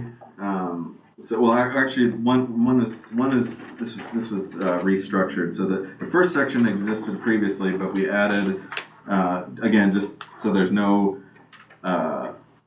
ambiguity as to what we're talking about here, saying that the measurements shall be taken from outside the building at the point along the outer wall that is closest to the wind energy system. So just so that there's a way of identifying where you're taking that sound measurement from. If it would be inside the house, outside the house, somewhere nearby, that clarifies that. And then the second section here is new. This is related to the issue of signal interference. There was some discussion about this at a previous work session, and the board agreed to have an addition here. So it says that each system will be operated in a manner, shall be operated in a manner that does not interfere with electromagnetic communications, and there are examples listed there, and without compromising the usability of those communications. And therefore, if such a thing were to be encountered, it then requires that the owner-operator shall minimize, mitigate interference to ensure the same level of service as before. I believe that was actually using this similar language as what was in another ordinance elsewhere in Iowa. So same article, move to page 10. This is another one where a section was simply expanded. The fire prevention now addresses waste disposal as well. I guess one edit before that for section J2, it previously referred to a fire suppression system being able to detect a fire. This was requested that be changed so that it would be detected and extinguishing. That was the intent all along, that it's detected in order to extinguish, but just so that's clear that it must actually be able to extinguish the fire. And then the additional section, the part that was added, J3, solid and hazardous waste, including when limited to crates, packaging materials, worn parts, oils and lubricants, shall be removed from the site in the manner and timing established by all applicable state, federal, local ordinances. I believe that was also obtained from the Adams County ordinance. And then section K, there was this is what was originally worded as basically that it's not to be experimental components to be used in a wind turbine. It would apply to solar and battery as well. So essentially, looking at the issue in Mechanicsville, where it was essentially a test site for the types of materials that the tower was made out of, and it was shown that those had a direct impact on the issues and being able to quickly demolish those after the fact. And so this whole it was initially worded that they simply cannot use novel or experimental components.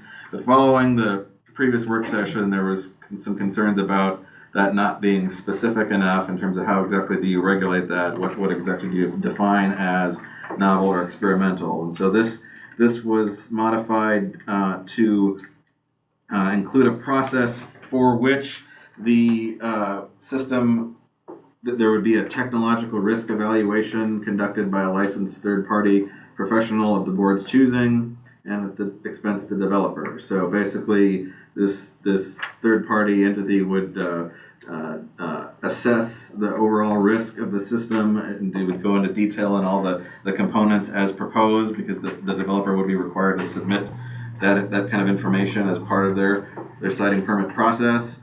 And so this takes an extra step of being able to actually verify whether that is the case without having to impose our own specific standards for what does or does not constitute experimental or novel. And then the section below also notes that what components would be addressed by that. And I believe that's largely the same. Let me just see. So it's a little bit more specific. There were some elements to the physical configuration of the turbine that were removed, since we're really just want to focus on the materials that comprise the system that have not been tested before, just to make sure that's reliable, and also that it's not inadvertently limiting the technology to something that was only used 15, 20 years ago, because we want to make sure that any innovations that have been tested in recent years that we can, especially when we're able to use, when we're requiring things like the fire suppression and the aircraft lighting. And so just making sure that it would still be feasible to use more recently developed components, but still tested, not just experimental. So that's it for section K. Section L, this was another one that was requested by the board. This is the one I requested about picking up any excess costs from from crop dusting, that sort of thing. And we rewrote it so it just applies to non-participating landowners. Participating landowners, they have an agreement with the developer and us staying out of that agreement. Mm-hmm. And you pretty much summed that up. So section M I already alluded to previously. This basically notes that there are certain provisions that can be waived. Section B, that was already the case for setbacks, but now it also applies to the noise issue, as well as the shadow flicker. So that's another thing that it's put in the ordinance specifically to protect non-participating property owners. So if they were to waive that requirement, that would be an option as well. And then there's just a clarification there also that in no instance shall the waivers apply to any adjoining roadway based on the way that land is surveyed in Des Moines County. So technically the roadway is part of the property, but because it's right away, that's explicitly that's taken out there. So it's only referring to the actual property in question and not the adjoining roadway. So if we're ready to move on to the next chapter, we can go ahead. I think we can kind of breeze, for the most part, breeze through these next two because they're largely the same as wind, same types of edits. So there was the typo with CBEST by mistake that's been corrected. For consistency, property line of cemetery and conservation area. Moving to the height restrictions. This one obviously is a different situation given the way these are physically designed. We had a previous work session where it was discussed. The height was listed as 15 feet is the maximum height. There was already a carve out for allowing up to 25 feet in certain circumstances, but I believe it was requested that be more specific as to what that's referring to. So here now it specifically says plantings that to help maintain the soil in and around the solar farm. So basically it's allowed to be higher than 15 in instances where the agrivoltaic is used. Or to meet floodplain standards. Right. That was in there as well. I think I just reworded that. That's why it's all highlighted. And under section D, soil health, there was a reference to the local soil and water conservation district. Just so we're clear on what that's referring to, it now says the Des Moines County Soil and Water Conservation District. Okay, the next section, there's a number of edits here in sections D and E. The D is still the soil health section. So there's a whole procedure in here about how there's samples to test the soil quality over time. So previously under 5A, it said that the operator shall notify the board and provide an action plan. And so with the addition of, I think that section has been modified since I made that note. So that's a typo there. But basically now it says shall provide the board of supervisors with an action plan to address the issue. So it's already clear that they must notify the board. This is just that they must provide that action plan in response if there is an issue identified.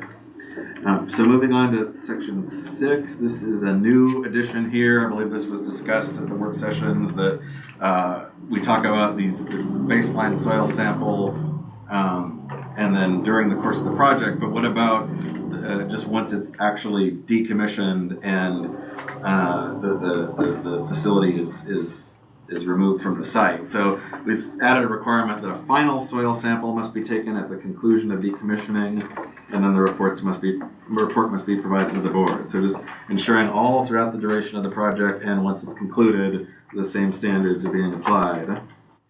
I kind of restructured this section here. I think the content is really the same for number 7.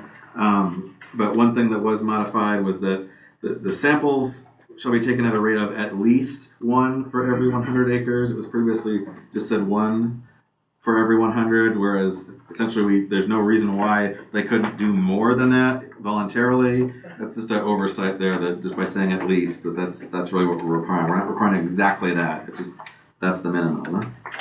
And then section C was added just for consistency here with the previous section that the sampling must be carried out by a licensed third-party professional by the board's choosing, and then the board must be provided with that information. So really all of that is, those previous edits were largely for the same reason there, just for consistency. Section E, screening. This one, there was a requirement that under certain circumstances, the board may require screening around a solar farm. In hindsight, there really was no threshold to specifically define when that would or not be an issue. It would be arbitrary. So to ensure that there's consistency here, these standards were put in place where if it's within 600 feet of an occupied dwelling, the developer shall install a landscape buffer between the solar farm and the applicable properties. And then it specifies what that needs to be comprised of in terms of trees and shrubs, and the dimensions in terms of how that would obscure visibility once of the system once the plants are fully grown. And once again, there's a statement there that may be waived if it's demonstrated that the solar arrays would be visible from within 600 feet of the applicable dwelling, or would not be visible. So basically, if existing conditions already screen those properties, then the board could waive that requirement. And then, of course, also at the end of this chapter, there is the statement about waivers from the landowner that if the landowner didn't care about having the screening in place at all, then they could provide a signature for that. So under section F, lighting and reflection,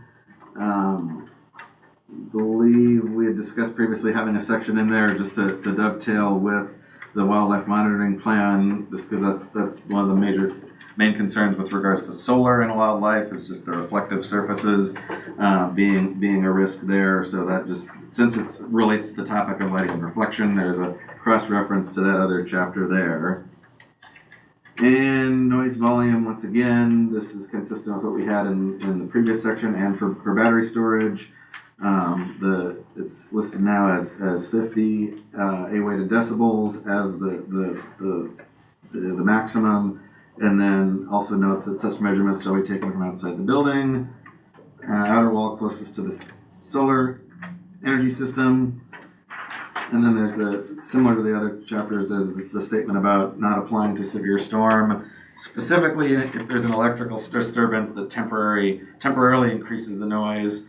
So that's outside of that, there would be the absolute maximum of 50. And I think that's, okay, there's a few more on page 16 to conclude that chapter.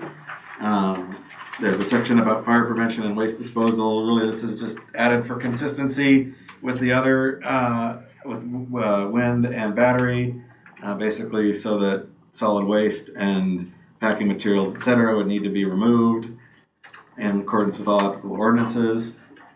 And then, just like the previous chapter, there's the design standards. The only difference here is that it references a different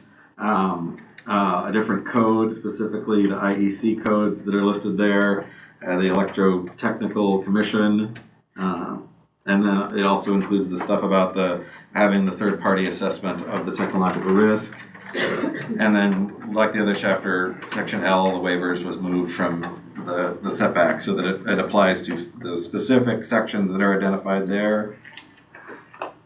So, are we ready to move on to battery? I think there are a few specific things in this chapter that are unique, but I think for the most part, a lot of these are going to be the same.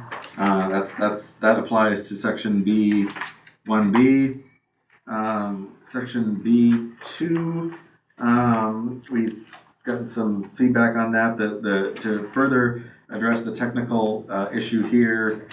Zach, you can attest to this. You had spoken with what was the gentleman with Fisher, the EOC, and it's a environmental consulting firm. Yeah. Yeah, so they're providing some guidance on making sure that our standards here for solar and battery, the electrical equipment, that any relevant information that would be necessary to incorporate into this chapter. So one piece of feedback he had was to add the phrase non-aqueous for that first table, because the first table is those that contain lithium or sodium ion, so those are the ones that are at more risk of fire, and so the setback is higher than for other types of battery storage. And so the aqueous, non-aqueous means that it's not water-based. So that's just an important clarification he wanted to make sure was in there. We did change the order around of which one was regulated first, but it doesn't change the way the content of either one. It just helps the flow of the chapter. The other in the table itself for setbacks, the other structures was changed. The setback on participating properties from 250 to 300. I think the board had pointed out just that it wasn't consistent with the ratios of those setbacks, so that just cleans that up. And then also for similar reasons, the property line of a cemetery was changed from 500 to 1,000 to be consistent with occupied dwellings and civic buildings. Moving on to page 18, again, the only edit there for number 3 is just changing the description so that it matches, because this section is listed second after the one about the non-aqueous lithium battery systems. And same for cemetery, it was changed from 150 to 500 to be consistent with those ratios there for the setbacks. Section D at the bottom, that's identical to the other two chapters.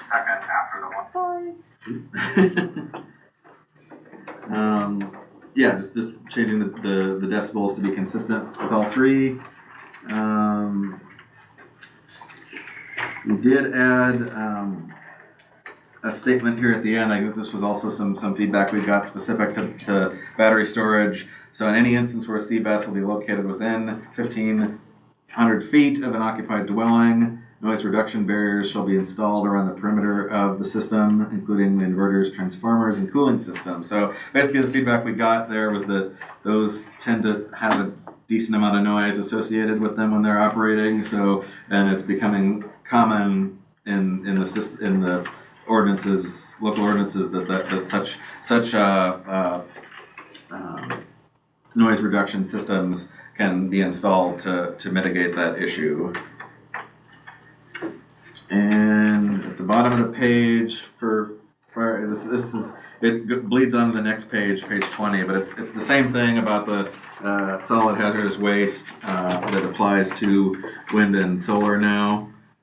The environmental considerations, this is all based on some feedback we got following a work session earlier this summer with the Moines County Conservation. Chris Lee had provided this guidance here so that there's a system in place given the environmental concerns about what would happen if one of these caught fire and there were contaminants released as a result of that incident. So this is all structured to address that issue. So the developer would need to consult with DNR and Soil District to obtain information about the CBES site. This is pre-development.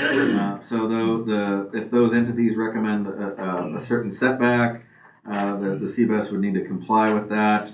And then also containment systems, unless the developer would demonstrate that they would include containment systems for specific types of leaks, for fire suppressant, and retention systems sized for a 100-year, 24-hour storm event. And for any containment systems required, those would need to undergo inspection and sampling in the first year of operations. So just to test how that's actually functioning once the system is up and running. And then if the contaminants exceeds those thresholds, the owner would need to develop an action plan to mitigate that, following consultation with Conservation Board and the Soil District. And then quarterly inspections would need to be undertaken until the point at which those contaminants are found to be reduced below that threshold. And then once the initial inspection period is concluded, any identified issues have been mitigated, there's a system in place so that it would need to undergo periodic inspections and sampling. Similar with solar, just to ensure that the more intensive study would need to be done as soon as it starts operations, but just to ensure that long term nothing comes up that we're not being aware of. There would still be periodic assessments necessary in the long term to make sure that that's not becoming an issue. So basically no more than 5 consecutive years between each inspection. And at any point during those inspections, if the contaminants are found, it would be required to follow that same procedure that was previously identified. And then there's just this general statement at the end that the owner-operator is responsible for the immediate containment in accordance with all state and federal environmental laws. Section I is once again identical to the wind and solar chapters, but in this case it identifies another specific code of the Fire Protection Association as the baseline. And the waiver thing at the end, section J, is also the same as the other two. So that wraps up the chapters on the specific regulations for wind, solar, and battery. So before we move on to the permit process, does anybody have any questions or comments? No, I don't. Okay. Okay, so page 22, Article 6, Siting Permit Preliminary Review. There are a number of changes here that are designed to streamline the process so that it's clear what the preliminary review is intended for and what the final review is intended for and how that dovetails with the development and of plans and studies relating to one of these projects. So there's the opening section was modified to just make that clearer, as with several other sections we'll look at later. So it is important to provide an early opportunity for the county, the developer, and local stakeholders to obtain an mutual understanding of the scope and impact of the project, and therefore the necessary changes can be accommodated into the final plan. So on this section, Thank you. with preliminary review, I know we've talked about this several times. I think the board has said several times that we want one permit, one vote. And it's the rationale being, you guys want to have all the information you need to make a decision before you make a decision. And there's just a few changes, I've already talked to Zach about that we can make, that'll make it so it's a one-step process. You know, it's just to help protect the board, the county from possible liability, and really to give you guys all the information you need to make a decision before it's time to make a decision. But firstly, in this preliminary, again, these are simple changes. Instead of saying a mutual understanding of, we just change that to information about.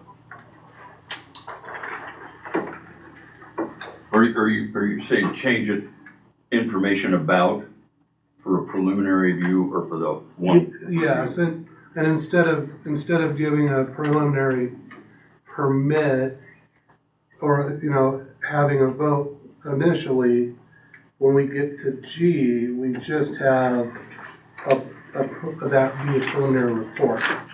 So, but that initial change would be just to get rid of that verbiage of mutual understanding of, and there's two reasons. One, it's not mutual understanding, it's not legally operative language, yet it seems to be a condition, so we don't want to put that in there like that. So you want to put general understanding?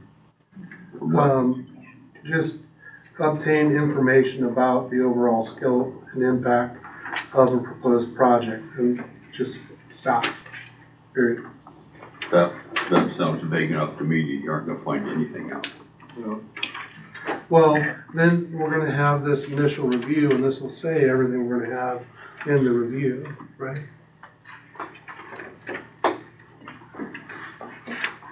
So all of these things are gonna come, and we'll have that initial review. So we're not really changing much of the process other than the part where the board makes a commitment before we get to the final review. So we just get the information, we don't do anything with it? Well, you get the information, you'll have the opportunity to provide feedback based on that information. But, so you'll be able to provide feedback, but you don't have a full-on vote until you get the final project. I'm down with that. If I recall, Jared, in the siding permit final review, the developer must supply sufficient detail regarding the final scope and design so that the county can confirm whether the project will comply with all applicable requirements of the ordinance and any special conditions imposed during the preliminary review. Right, and they still want to. So if they change anything, we can object to that. Or if we have an agreement during the preliminary review, we can, you know, say, we don't like this, can you do this, whatever it is. If there's an agreement that we made during the preliminary review, if those conditions, special conditions weren't imposed, then, you know, that preliminary go-ahead doesn't matter, because we've imposed those special conditions and ensured that project meets at least our ordinance. So it says there we don't have, if they don't do that, we don't have to accept it. I mean, your logic is extremely sound, but the cases on this, what tends to happen is there's this preliminary permit or a cup. I mean, they use different terms, whatever you want to call it, or conditional use permit, or preliminary, whatever it is. And then once that's done, if there's any disagreement between the supervisors and the developer, the supervisor, the board, the county, the taxpayers, that's really when you guys, so yes, you still have, as a technical construct, yes, you would still have the ability to say no. But what happens in reality, at least in these cases that I've seen, is whenever there's a disagreement, if somebody, like there was one case where there was 3 towers less or more, whatever, and the supervisor's like, you're changing too much, and they said no, and then there they are in court. And you guys all know, you've been doing this a long time, you don't want to have to go to court over this. So if you wait till you have the information, And the developer is whatever the cost to implement the whole thing, and we don't agree, then we go to court. We haven't had a chance to sit down and agree that this meets our ordinance, except for this, and this, and you're gonna do this, and this, and we've agreed that that's what's gonna happen. so, no, that's why I'm saying we keep this the same. You get the preliminary report, you can provide feedback based on that preliminary report. But our feedback has teeth in it. Or it says, so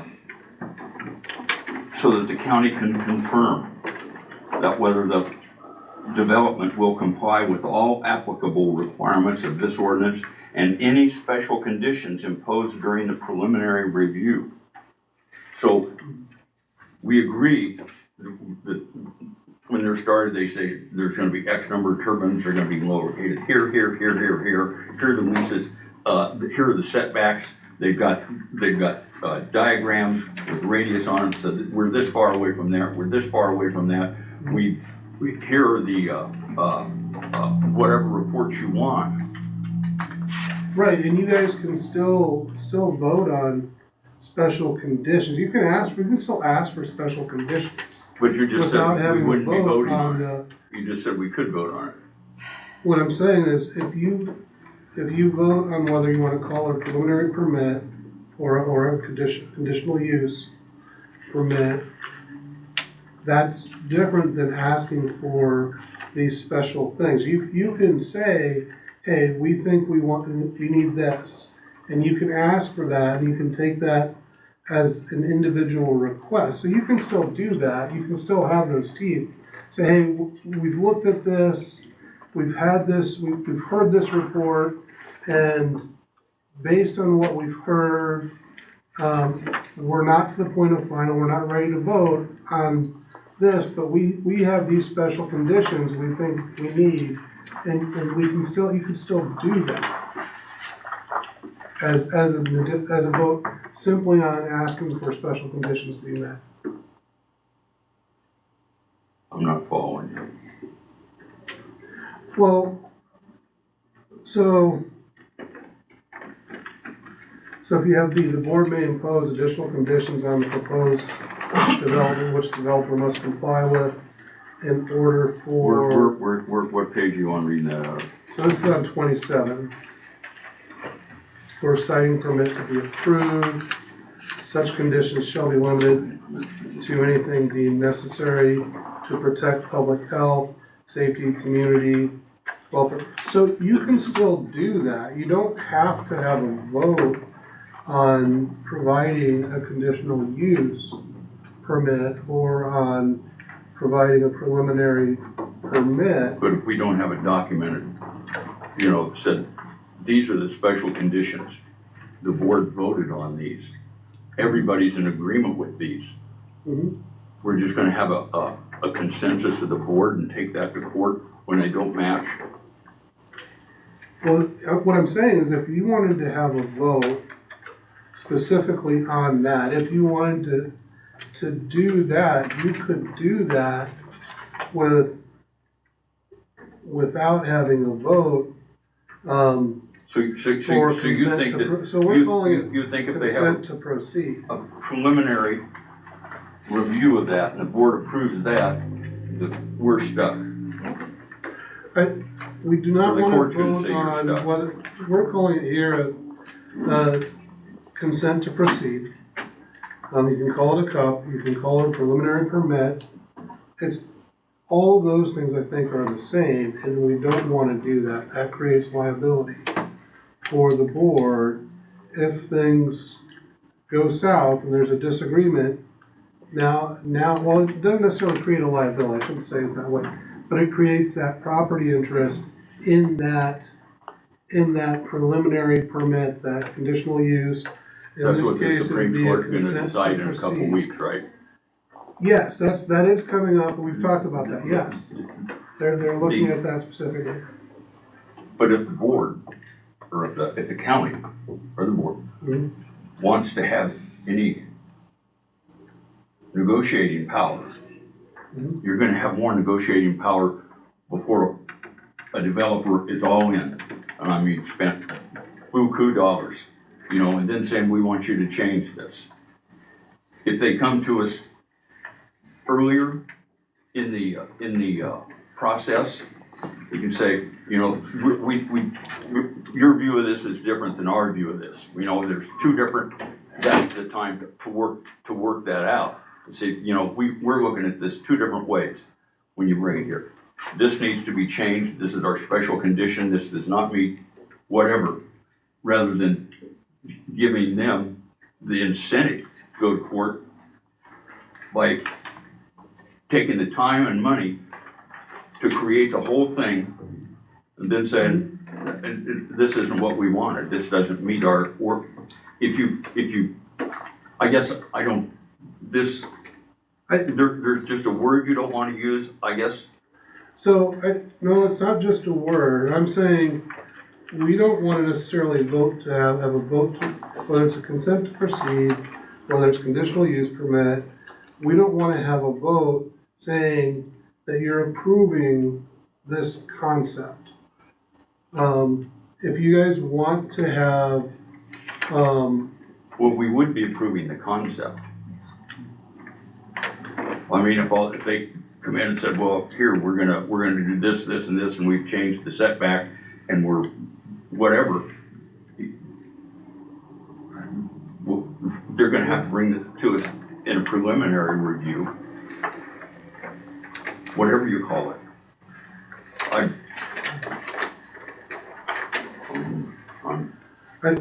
I just think that we don't want to have a vote, so, I mean, it could be as minor as taking out,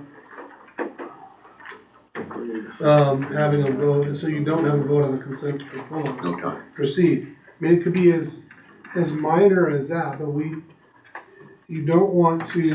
Can you say that again? I apologize. So if you get to C, well, Just so the yeah, bullet if you of get to three. 4 and 5, yeah.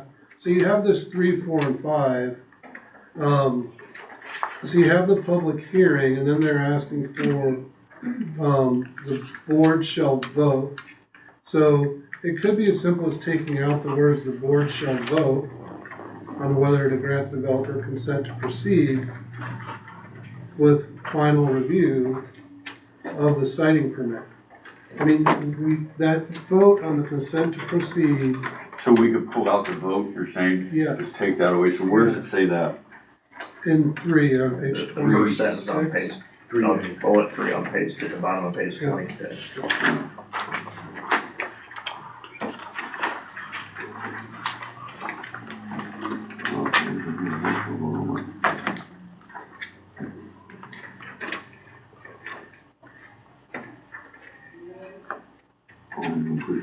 hearing. The board may request an official petition be submitted by the developer before granting consent to proceed. What do you, how do we tell them we think it's okay? I mean, if they got 750-foot turbines and that you're supposed to have 350-foot turbines, we're gonna wanna convey that to them in the preliminary review, right? So there's going to be correspondence back and forth throughout this. And you're right, if say, our ordinance is 750 feet and it's 350 feet that you guys want, you can vote on special conditions. If you want to pose additional conditions and vote on that, that's something individually you can do. By individually, I mean, not individually as one person, I'm saying the board, if there's a special provision that you guys think needs to be put in, you guys could have a vote to say, put in that special request. And that's not, providing a preliminary permit, a CUP, or what's a consent to proceed. But it is giving you guys a format to say, okay, this is what we want to see. So that's a.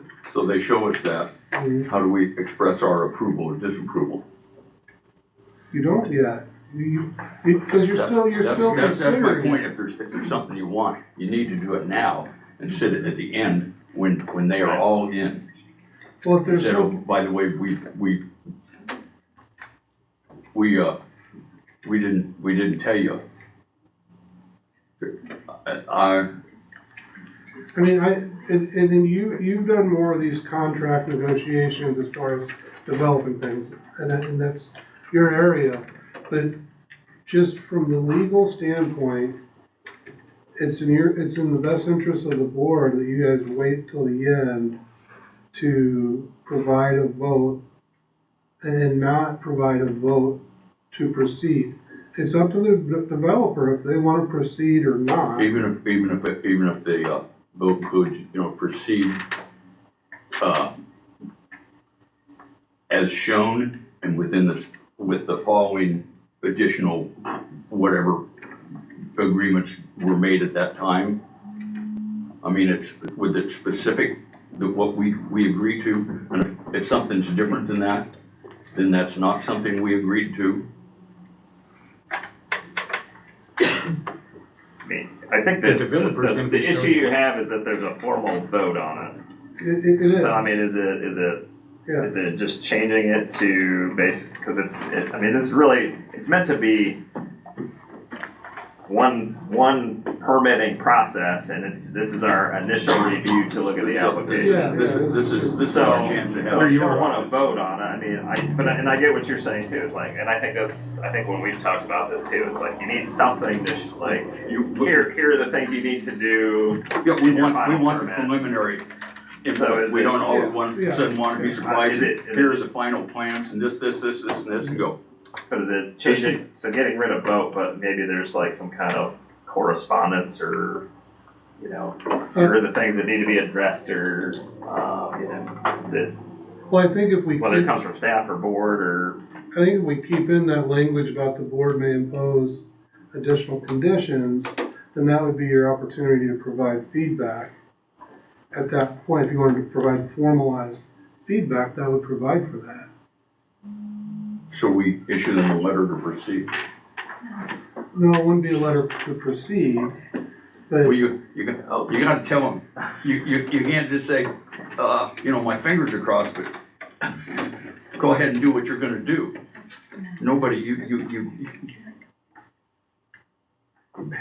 if somebody says, this is what we're doing,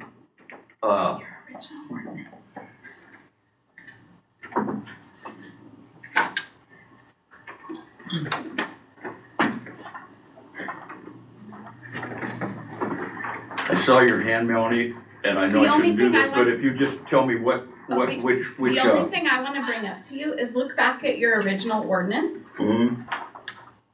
and add the language that's been added, but cause you guys had a one-step process. So I have it right here.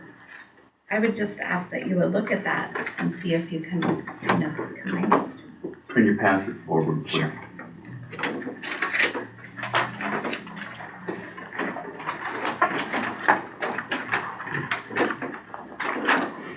Well, I should show it to Trent, then he can show it to me.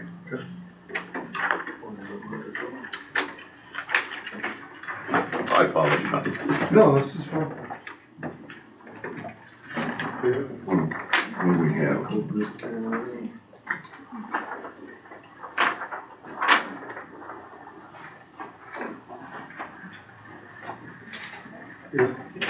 Did you see what she's referring to? No, do you know? It's the the whole process, thing. the permitting process that was used in there is one step, but then adding some of the language that's been added in this instead of having the two steps. Aye.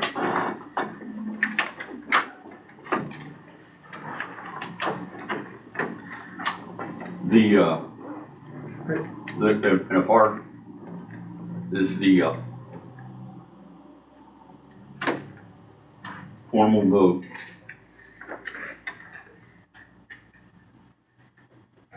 is the, holdup.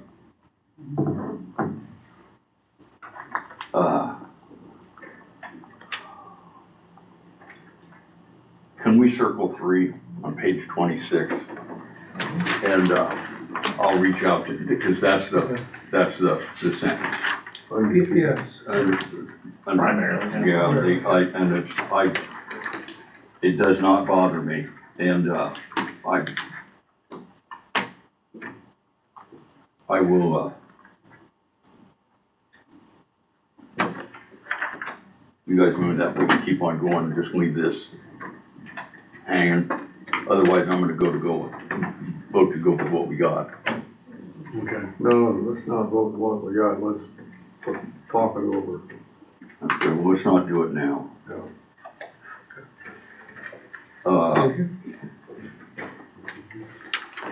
So let's go through the rest of the preliminary review that shows What page are you on what's required. 23. 23? So, section C1B, this is the list of all the items that must be included on the draft site plan. So this is just some adjusted wording to make it clearer what we're referring to here, because it previously said that there would need to be labels indicating the distance between the two. But basically, we're just making sure this whole section is structured to make sure that the development would comply with the minimum setbacks previously established in Article 3 or 3 through 5, which are depending on the type of development. So to make it clear what we're referring to, it's adjusted to say the location and setback measurement of all existing buildings, structures, and property lines, because it specifically did not allude to property lines, even though that was the intent, within the minimum required setback distance for each tower or solar array or whichever type of development. And then there's even a reference to section B of those articles, just to make it clear what that's referring to, plus an additional 200 feet beyond that. So that way, everything within the minimum threshold is identified, and anything within an additional 200 feet, just so that if anything's close, we can make that determination of whether that applies or not, whether it complies or not. So that's it for that one. Section 2 at the bottom, reference licensed structural engineer that would supply the report about the proposed infrastructure. Change it to just say licensed engineer. It may not necessarily be a structural engineer, but the key thing is just whoever is qualified to make that determination, an engineer, that's what's needed. And then there was an et cetera in here that was an oversight, that was meant to include all applicable elements of the system, but that was problematic to just leave that undefined. So and now it specifically just says design characteristics, appearance, and dimensions. Okay, so that's it for that page. We added a reference number 3. It was already under a final plan, I believe, under the operations and maintenance, but just so that it's addressed early on in the preliminary review phases as well, we added a measure specifically for wind systems that the developer would need to identify the procedures that would be used to monitor ice accumulation to address the issue of ice throw, whether that be the color of the blade, the certain materials that are involved, some kind of system that they had in place. Whatever that is, it has to be addressed what they're intending to use. Okay, that's all for that page. Several of these are consistent for both preliminary and final. So this would be the same in both cases. So for fee structured, there's an added statement that the fee rate shall be structured to be proportional to the amount of time spent by county staff and officials administering and overseeing the application review process. So just to ensure that that's not seen as a way of just generating profit for the county, it has to be proportional to the time invested by the county in reviewing an application. Section E, this is something we had added following previous work sessions. It was agreed upon that we needed a reference for ensuring that property owners are notified of impending applications well in advance prior to, so that any relevant information they could provide concerning the proposal could be submitted well in advance of the public hearing. And this is basically the same for both preliminary and final, that once the application is submitted, notification must be provided to properties within a mile of each turbine or solar array, whatever the facility is, and basically explaining that the application has been submitted, and then requesting information from them that may be relevant prior to the public hearing. So moving on to page 26, we also added this is, I think, of the same work session where we wanted to make sure that there was a process for the various county departments to have an opportunity to review and provide feedback similar to adjoining property owners.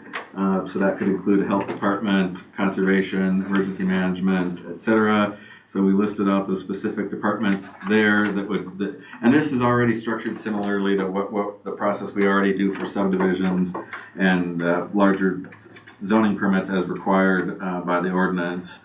So this is just another opportunity to provide any relevant information that might otherwise not be apparent to the administrator and to the board. And then at the final statement there, number 5, it already required that the administrator must submit a final report to the board providing a summary of the development. And then that also added so that if there is information that's relevant information submitted by county departments or property owners, that must be included in that as well, which is consistent to how we would handle things for subdivisions as zoning as well. So for section G, one minor edit for B1, it previously referred to a wind turbine, solar array, or CBES. Just because we're identifying the specific infrastructure and not the entire system, it's clarified that that's referring to a battery installation, similar to a solar array or a wind turbine.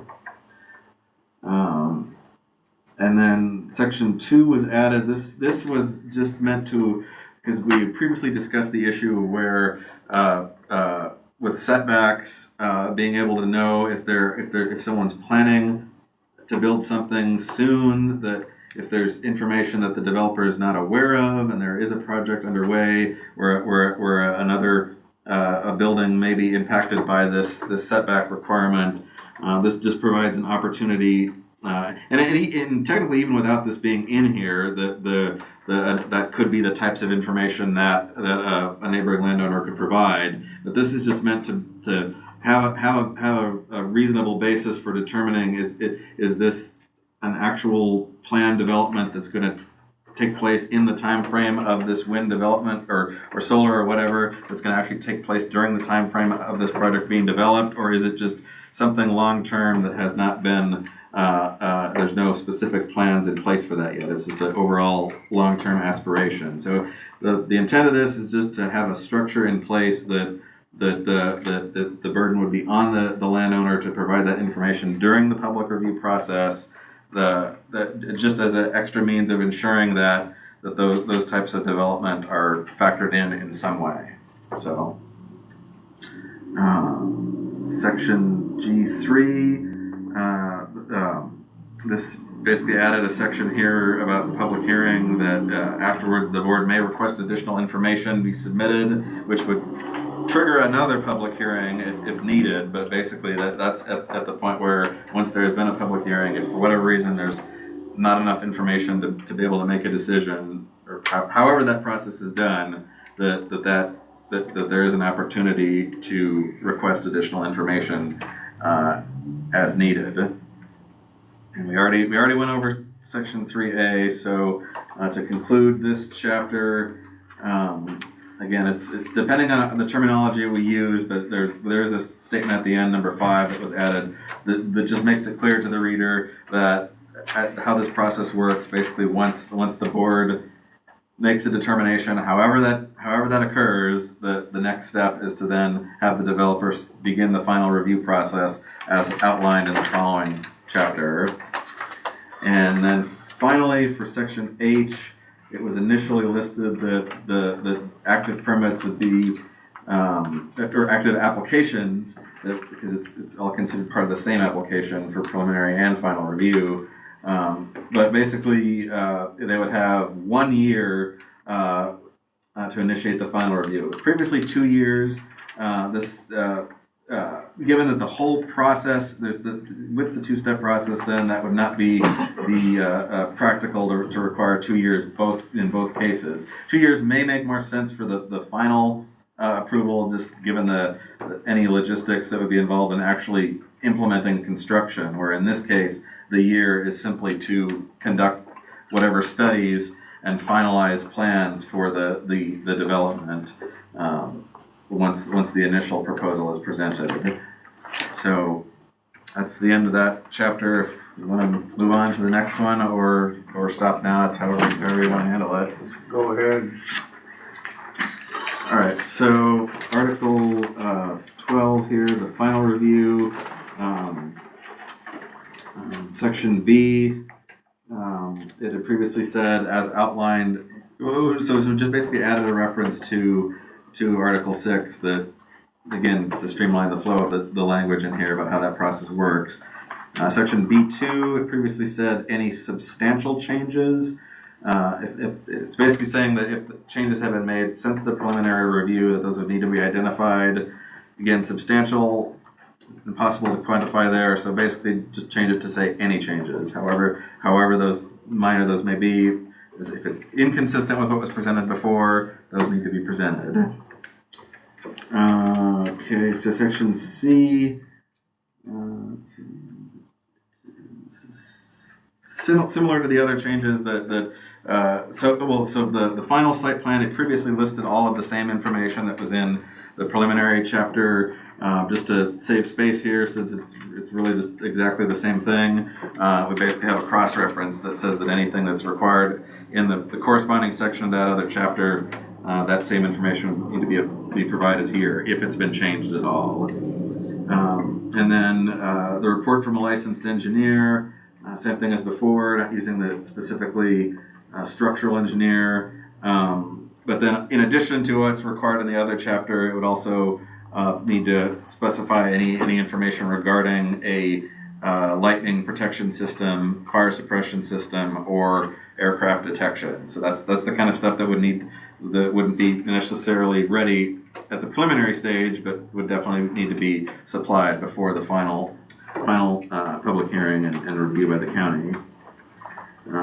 Okay, same thing here for number 3 with the licensed engineer, structural engineer.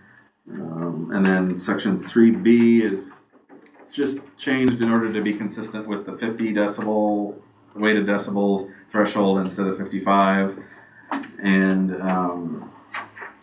And then also, it was requested that it specifically be stated, this was the intent, but just to make sure that if such mitigation is necessary, the details must be presented to the property owners prior to the public hearing, just so it's not left up to chance, whatever the developer would propose, that there's some opportunity for feedback as that's being developed. Because ultimately, that would only be allowed in instances where it would not be possible to meet the standard otherwise.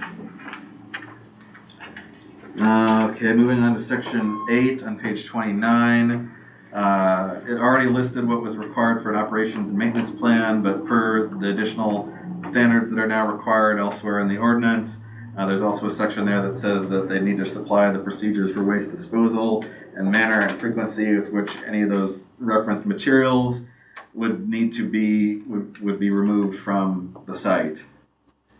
And then, as previously requested at a work session, there was a reference to safety manuals for operations and maintenance personnel that now specifically says that that's for both the owner, operator, and the manufacturer of the system. So whoever manufactures the components, if there's a safety manual for that, that needs to be provided also.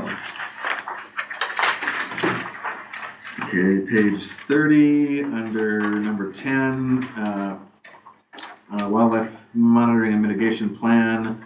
That was already required, but it said it shall be reviewed and approved by the Conservation Board. This now specifically says shall be reviewed by the Conservation Board, and that's consistent with the separate chapter that outlines that.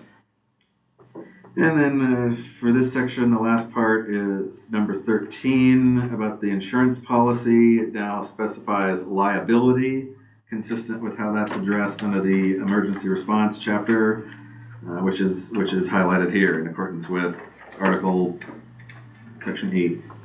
And then again for subsection A, confirmation that the insurance provider, it's a said provider, but just so that's entirely clear what that's referring to. Section D and E are both related to any additional requirements that are necessary for a solar or wind farm that wouldn't be applicable to the others. A lot of this is similar to what we already discussed. The information about the terminology about an engineer, information about any mitigation strategy being provided to the neighboring owner prior to implementation and prior to decision by the county. And then once again, the reference to ice accumulation and mitigating ice throw, which is now required for the preliminary as well. And then as another cross-reference to a section in the regulatory chapter, the developer must supply confirmation that they have consulted with the National Telecommunications and Information Administration, NTIA, and thereby obtained confirmation that the wind system is not likely to cause the electromagnetic interference. So that's just a way of ensuring that that's the case, because we now require that such a thing be complied with. Okay, section E, additional documentation for solar energy systems. 2C previously referenced that they needed to explain why any of such the materials, chemicals, or solvents would need to be regularly stored on site. Again, that's how do you define regularly? Will be stored on site, just whatever the case may be. Whenever it's stored on site, that needs to be explained. It previously said that photographs and illustrations were strongly encouraged, just because that would be helpful to illustrate things, but it was requested that specifically be required, that such illustrations shall be provided, and then if possible, if there are examples from other communities that can be supplied to help the board understand how that would work. And the last one on this page for fee structure, this is identical to the preliminary in terms of how the fee is generated. And section G on the following page, 32, is also identical to the previous chapter. And then section H, it previously referred to conditions that are agreed to by the developer, the board, and the developer. This change to specifically say agreed to by the developer because it's being imposed by the board. As we discussed in the previous work session, H2, it previously said, it concluded with the phrase, providing an explanation of, in order to ensure compliance. This was the county attorney had requested that this be changed to provide an explanation of what changes are necessary. So not specifically state that it's to ensure compliance, because that should be assumed. It's the structure of the ordinance. Section H4 added the same as for the preliminary chapter, making sure that the final plans are reviewed by the various county departments and there's an opportunity for feedback. And 5A is also identical for the same reason, that those comments from those departments and any adjoining property owners would need to be provided to the board as part of that report. I think pretty much all of these are the same as with the other chapter, including I1 about specifying a battery installation, not the entire DES. Same as for I3. And then just the flow of all this between these two chapters about permitting, it now concludes with a statement that this was assumed all along, but just to make sure that it's explicitly clear, it states that the approval of a siting permit shall authorize the developer to begin construction, and all such construction shall be completed prior to the expiration of the permit, which is identified in section J as being, the permit is valid for 2 years. And then the last one in this chapter, subsection 2, on page 34, it had previously said that once approved by the board, no siting permit shall be revoked for any other reason than failure to comply with the minimum requirements of the ordinance or associated conditions. Instead, this is flipped around so that it says for what reasons a permit can be revoked, specifically if it is determined that the project has been constructed in a manner that is not consistent with what has been presented to the board prior to approval. So basically, just is it consistent with what was approved?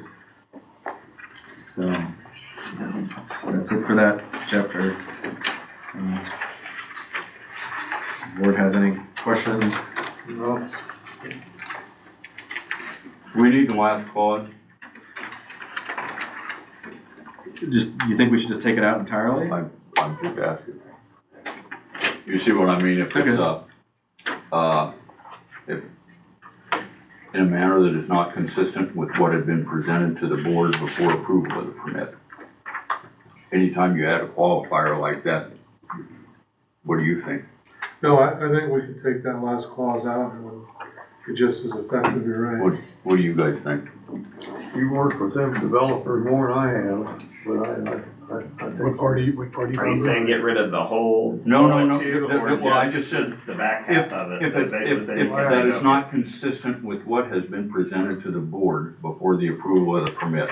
For just not consistent with what was permitted. Because then you would end up arguing about what that last clause means, what changes. I just want to make sure I'm clear to what you're asking. Is that? So, Good catch. the siting permit may be revoked if it is determined that the project has been constructed in a manner that is not consistent with what was permitted. What was permitted through the siting permit. Or Before the approval of the permit. Mm-hmm. I just cross out that last clause and I'm good with it.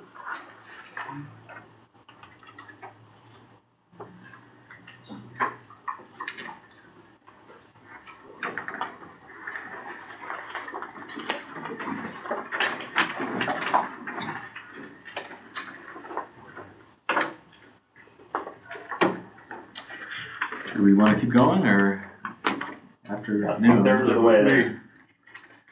Maybe we'll build up speed and we can finish that before we turn in the new century. All right. Go on. Okay, Article, it's just 8 here. Okay, so this, the meteorological evaluation towers, this one's pretty minor. I think we just restructured the term involved so as to distinguish between a siting permit for the full wind system, because this is just an administratively reviewed process where we're talking about those temporary towers for assessing wind conditions. So reclassifying that as a Met Tower permit and that is basically referenced several times within this chapter, all for the same reasons. Under section B on 36, it said that the administrator shall review the materials in relation to section C. Language is ambiguous, and it should be clear why the application needs to be reviewed. So now it specifically says to ensure compliance with the requirements of section C. And then there was a typo in section B2 that was referring to the wrong article, which has been corrected.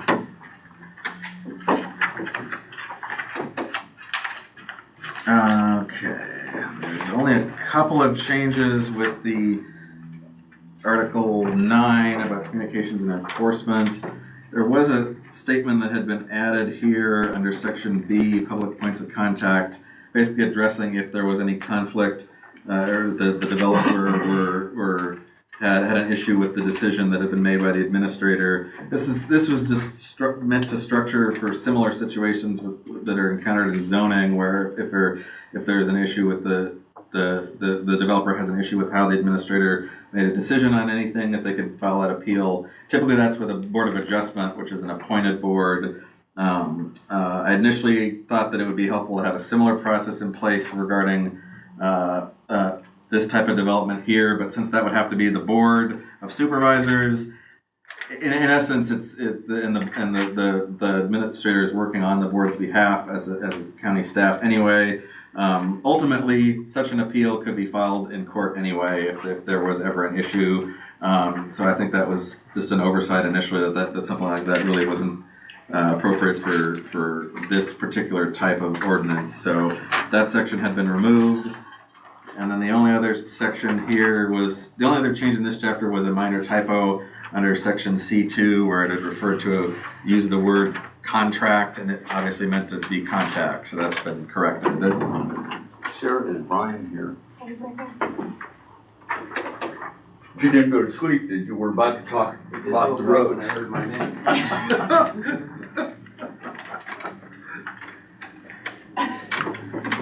Okay. I'm following along. He really wasn't asleep. He was sure he was. Okay, so Article 10, road use and mitigation. First change here deals with what we discussed previously about the definition of an oversized, overweight load, because it had previously referred to the transport of heavy, oversized equipment. So now that we're using that standard terminology that's defined by ordinance, so that's all I had for that particular passage. Under road use agreement for section B2, there was not, it previously referenced planned decommissioning at the end of useful life, but it did not reference repowering. So since that topic had been newly addressed with some previous changes to the ordinance, we addressed that here as well, so that the repowering is also needs to go through that same process, because you're going to be involving the same types of heavy equipment being transported. Section 3 was previously required 30 days for both decommissioning and repowering as a result of a damage event. This wouldn't work if the ordinance also requires that damaged equipment be removed within 30 days.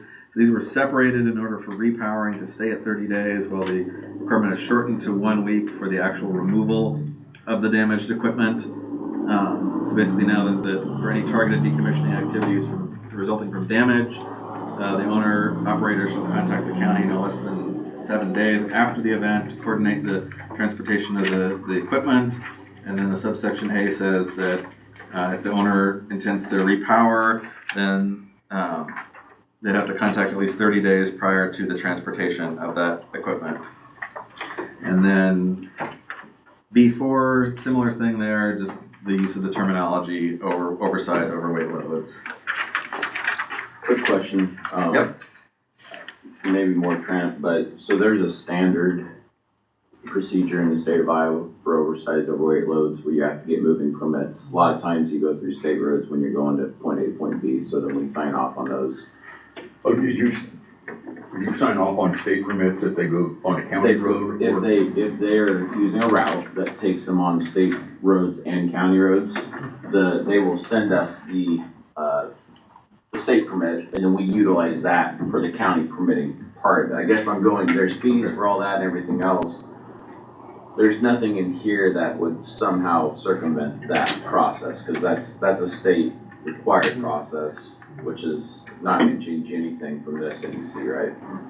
Yeah, not that I can see, and yeah, and that's a pretty, like, I have flashbacks They'll need to permits to get trying to here, and get then they'll need a road bulldozers use agreement. under bridges in Wisconsin, I'm telling you. So, yeah, but there's a very thorough process to that, and it's a good process. I mean, because they know where everything is. Yep. Right, and, yeah, I mean, so we're not trying to circumvent that, but. We don't need to reference anything in here saying all standard state of Iowa or local entity requirements for oversight still apply type of thing. I assume they do. They do, yeah. Apply automatically to travel, I just wanted to make sure it's not needed. Yeah, no, I think we're good, because that's. Okay. Sounds good, thank you. Thanks, Brian. So, was there a concern about the way it's worded right now that would need to be? No. Okay. No. Okay. Okay, so then we would move on to the next page. This was just a minor error under 2F. It referred to the developer twice in the list there, so now the last one was changed to operator, since it is intended to refer to all three, since developer is the initial development, and then the other terms apply throughout the course of the project.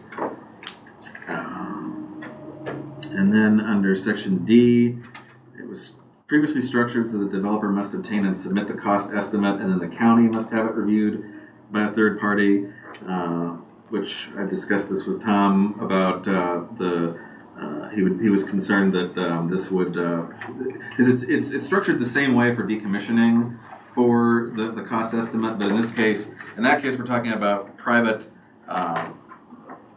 infrastructure. In this case, we're talking about public infrastructure. So we felt that it would be infrastructure. I have confidence in Brian. Right. So this essentially cuts out the middleman here, so that instead of having the developer submit an estimate and then we have another outside agent review that. The county chooses an entity to review that, and then that's it. Where it's kept the same for the decommissioning. So. And then, similar to decommissioning, we'll get to that later, but section D4, top of page 41, specified that it's referring to general liability insurance, where it's previously just said liability, and then it's also specifying that that's referring to non-participating property owners for similar reasons than that was adjusted elsewhere in the ordinance, that it's not applying to the participating because they're covered by contracts with the developer. That's all I have for that article, so we're ready to move on to the next one. Yep. Wildlife monitoring mitigation. Okay, so in order to, we've this is good. We had a more recent work session about this. So there's been several different versions of this over the past 6 months, but to reflect the latest changes here, section B1. It previously required field studies documenting existing conditions within the project area in order to ensure that adequate oversight is given to development in the vicinity that happens to be in the vicinity of a conservation area. It adds the requirement that a buffer of 3 miles around any portion of the project perimeter that is within 3 miles of the boundary of a conservation area. So that whenever that is the case, that buffer area also needs to be subject to those same field studies. 1A is take care of conservation. It's a 3 mile map. They can have field studies there.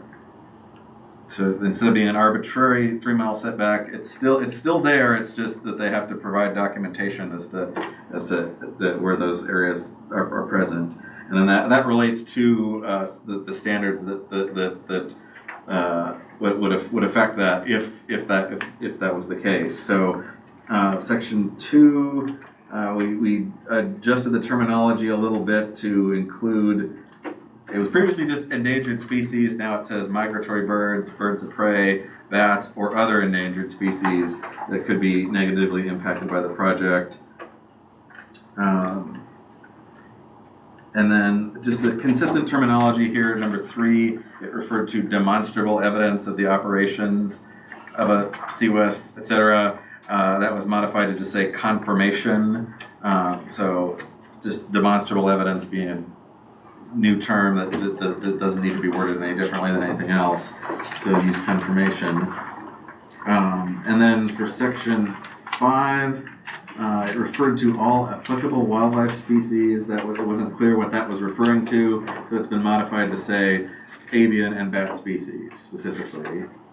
And that's consistent with how it's referenced in the post-construction monitoring section D. Section 6, subsection B, previously said that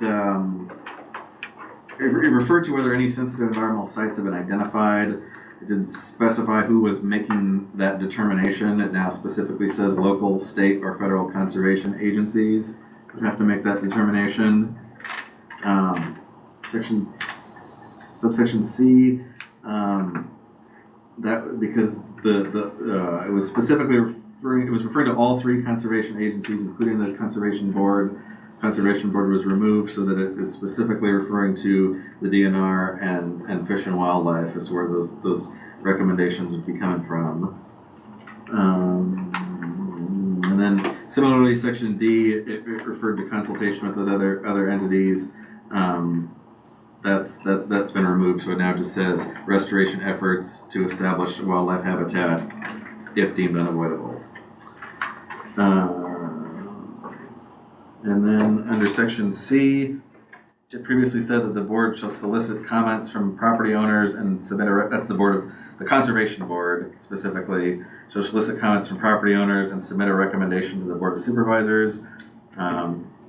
That's been modified to say that the Conservation Board shall review and submit any relevant comments to the Board of Supervisors. I think there's one more edit on page 46. This is section D6 at the top of the page. So it originally said that the owner-operator shall submit a wildlife monitoring report once every 5 years.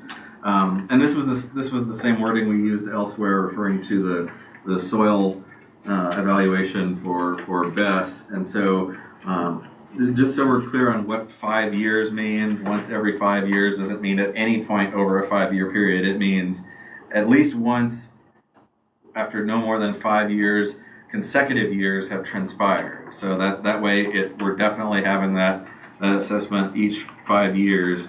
So there's the initial 3-year review period where it's more intensive, that it's throughout that period. And assuming once all the any issues have been identified, if there were any, then 5 years later, you got to go back and assess it again. And then the subsections here clearly state that the same procedures would need to be done if issues are identified following those 5-year surveys. So, any other comments on wildlife before we move on to the next one? Good, you guys good? I'm good with everything good so far, Jared. Okay. How about you? Good. So emergency response, Article 12, Section B1 was modified. It previously said that the plan shall address all possible emergency incidents, including but not limited to. Using the phrase all possible incidents could open the door to conceivably anything that someone might interpret to be an emergency. So that was modified to just state that the emergency response plan shall address emergency incidents, including but not limited to. So, let's see, moving on to B4. just refresh my memory here, said, they originally said that the plan shall demonstrate that the emergency contact with the operator would be able to coordinate the immediate deployment of their own personnel to the site within immediate, use the word immediate, which shall be able to coordinate the immediate deployment. Again, that's not specific as to what immediate means, and so specifically that was changed to say within 1 hour. And it also says the ability of, rather than just that they'll be able, as necessary. So it's not necessary, depending on the type of emergency, it might not be necessary that someone be able to get to the site, but the key thing is, are they able to, if that would be necessary. So that's why that was adjusted slightly. Minor typo in section 5 where it used the word safety when it clearly meant safely, so that's been adjusted. The last section here, Tom and I discussed this one, the way it was originally worded for B6 was that it shall include the designation of landing zones for medical evacuation. So the issue there is that depending on where the incident is occurring, especially if you've got numerous turbines within a wind farm or solar panels spread out across a wide area, it's going to need to be assessed on an as-needed basis when an event occurs. And so you're not always going to have a designated site ahead of time if it's not in a location that's readily accessible to where the emergency occurred. And so instead of actually having those designated in advance, it has to specifically include in the plan, they shall have to demonstrate the ability to readily identify potential locations for emergency landing whenever necessary. So however that's done, they need to show that there's been effort put into identifying those sites whenever needed. Page 48, section 8. This is another one after I discussed this with Tom recently. We determined that there was a section in here already about specialized training for fire departments and emergency response, and there was another separate section referring to compensation for services and a fee rate for use of specialized equipment. That was originally in the yellow because that was what we had gathered from our discussions with Lee County and with some of their emergency response for fire departments specifically. So in reevaluating this, that section 8 is basically combining those two sections together. First of all, it acknowledges the rationale because under normal circumstances, if there's a fire, then they have standard equipment to address that, and that's addressed through tax dollars in the community, that those resources. The important thing is here that it's clear that compensation would only be necessary in instances where it's highly specialized equipment and services that are beyond the scope of what is normally encountered. And so there's an explanation there as to why rural fire departments would need that extra compensation if needed. And then the subsection, those other two sections are now subsections beneath that, where it doesn't say that in neither case is it explicitly required in all circumstances. It's just if the fire department in that particular case requires specialized training, then that must be offered, and then if it is necessary to compensate the emergency response, then they need to be able to do that if that is addressed. So it's very typical.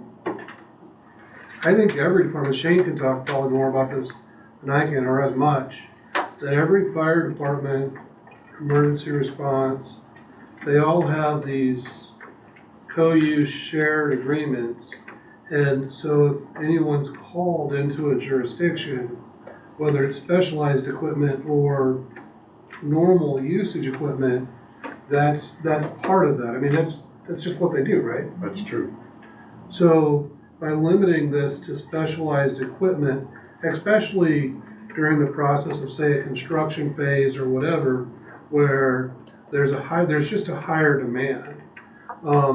So the process that was put together with the personnel that kind of do this and personnel from AS was that they'll have a version of a co-use agreement. And that would not be specific to specialized equipment. You see what I'm saying? And long term, yeah, there's probably not gonna be a big deal over time, but definitely in the initial stage, there could be more calls for service just simply because there's more people, more activity. I mean, you built tall things before, right? You work with metal. It's not always safe, right? So, I've fallen a couple times. Yeah, that's what's wrong with him now.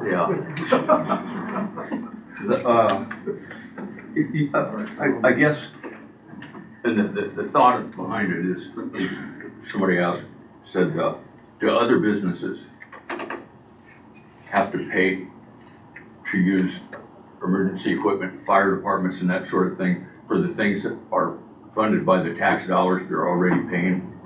some do, like when I was on the board. They don't hear. They don't, I talked to from the fire chief the other day. They don't send anybody a bill unless they tell them to quit doing something, they keep doing it, and they have to come back, and if there's a business or anything, that if there's a fire, they arrive there. At least what I think the difference is here, this number one is we're talking rural fire departments, where it's manned by volunteers, and it's gonna take a little longer to get there. They don't have the resources of a bigger town. And nobody can put out a fire that's 500 foot in the air, at least nobody around here. And they don't have any specialized equipment they might need. And one of the things, let's say it's September, and there's corn all around it, when that would catch fire. Is this gonna require monitoring? You know what I mean? Because that's what the fire chief mentioned to me, something like that. He said, you might have to monitor that fire over what area it is, he said, for a couple days, just to do that. So I just wanted to address that there might be things in this that would not be standard for fire department, especially a rural fire department. And say that they might need some specialized equipment, they might need some financial help, they certainly will need some training.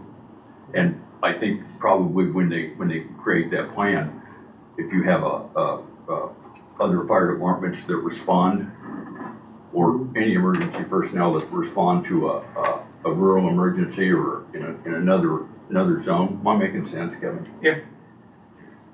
You don't sound convinced.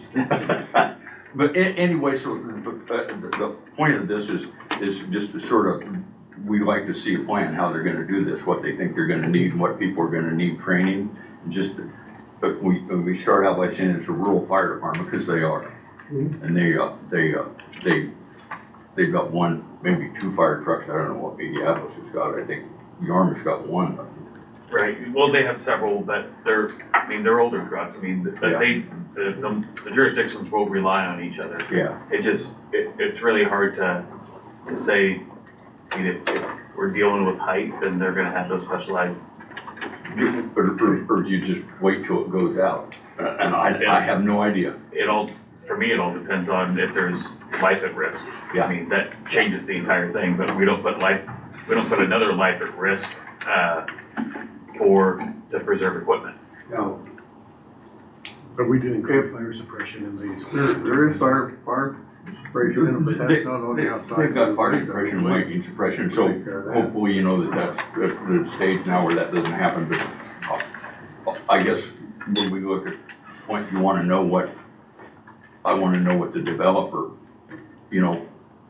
that they've talked to those emergency departments, and they've got some sort of an idea what they will need by way of training or equipment or Make up later. If I remember right, the gentleman that joined us on WebEx. Yeah, he said they didn't want He said they would, they don't want us. They don't want us around if there's anything like that. But he said he would they would furnish training for our individual fire departments. So, but they don't want us in the tower, No, even go inside it, just monitor what's around it, so. and obviously if their operations building or something caught on fire, Then- that would be a standard fire. They probably wouldn't need anything. Right. So let's not read any more into it and what needs to be. Are you finished being entertained, Tracy? I am. Alright. Okay, is I there mean, anything that's else? fine, I was, yeah, it's fine, we're limiting it, and I know that those departments, yeah. Well, it essentially says that if depending on the feedback of that agency, that this something needs to be addressed in the emergency response plan prior to development, so it's, so that it's not left up to chance. They could submit in a preliminary approval. Yeah. They submit that, we say, that's great or that's not adequate. The fire department needs, that's something that you would want to to know what's going on early. A special request. We want. Yeah, rather than wait until the end. Okay. Thank you, Jared. Okay, so the rest of the changes in this chapter are in the response to damaged property section, which is D. Let's see, there's a lot of stuff here, so I'm trying to just get the bearings. So the opening paragraph, that section about proximately caused, that was specific language that Trent had recommended at a previous work session there, where it previously says all costs reasonably associated with, so that's been updated accordingly.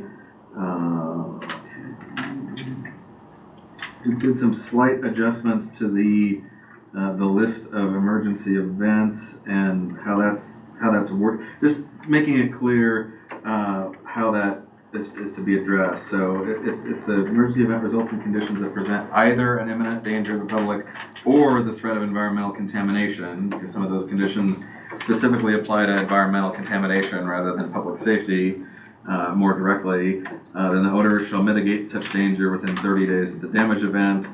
And we initially it was just that they would have to take down whatever is damaged in the case of a wind turbine, and following the further discussion, it was the board seemed in agreement that we want to have it entirely removed within that 30 days, and then it also says that it would remove all debris and surface level contamination. And then section 2 is modified accordingly. So only all that's left after that point, if there is some subsurface contamination, then being able to accurately confirm that has been mitigated within 30 days would be unrealistic, and so that's why that one was kept as is. Actually, it was 365, but it was changed to 180. Tighten it up a little bit, but still ensure that there's adequate time to ensure that the soil is restored. Whereas the immediate above ground stuff needs to all be addressed within 30 days. And number 3, the owner or operator shall fully reimburse any non-participating landowner in instance where environmental cleanup costs or penalties were levied. So this was addressing we've come up at the previous work sessions about if there's an environmental contamination, if it's the policy of the government agency to assign those costs to the landowner and not the lessee in the case of a wind or solar farm, then this is basically getting around that. So that obviously we can't change the requirement of who that authority is designated to by that EPA or whatever, the DNR. Instead, if that's the case, then the owner or operator would have to reimburse that person for those costs that were levied against them specifically. And that leaves the one section at the end of this article on page 50. This is something we discussed previously, and it was addressed only in decommissioning, how liability insurance pertaining to the installation, that cost would need to be factored into the bond for decommissioning. So just so that there's more specifics addressing that, I discussed this with Tom, and he had specifically outlined spent some time looking into this, and this is how we had structured it accordingly. So the owner or operator shall maintain all risk liability insurance coverage for the system throughout its construction, lifespan, and decommissioning. And it needs to include all of the following: general liability, property damage, bodily injury, acts of God, and then finally environmental liability, which that's specifically related to comments from Chris at Conservation when we went through the wildlife section. And then also liability limits shall be based on the size and extent of the CWES, CSES, or BES, which will be no less than $5 million and covered by an additional umbrella of no less than 10 million. So those are the numbers that Robert came up with. So if he has any additional thoughts to offer, or if you have questions.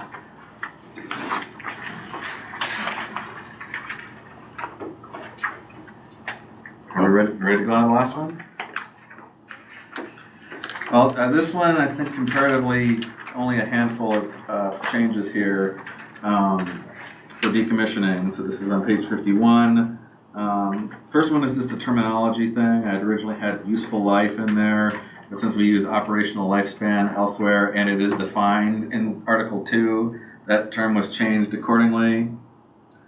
Okay, and then B2, it previously said that the site must be inspected after the decommissioning occurs to make sure that everything has been removed, debris or contamination of any kind. So it was, this is alluded to in the chapters on solar farm and BESS, but not for wind. So for the sake of consistency, it's specified here that whatever kind of installation we're talking about here, a third-party professional the board's choosing needs to conduct that assessment and confirm that everything has been removed in accordance with the minimum requirements of the ordinance. And this next section, section 3, the attorney that reviewed the document recently pointed out that there was a requirement that nothing can be disposed of in a landfill within Des Moines County. It advised that there be a statement in here specifically explaining why that's the case, and so that's why it's explained that it would be due to the limited space in a small rural landfill or large equipment associated. That way it's just not seen as arbitrary. Okay, so under section C, we move on to page 53. There's a statement about the owner or operator will notify the county at least a requirement that they submit a statement that the owner or operator will notify the county at least 365 days in advance of the planned decommissioning.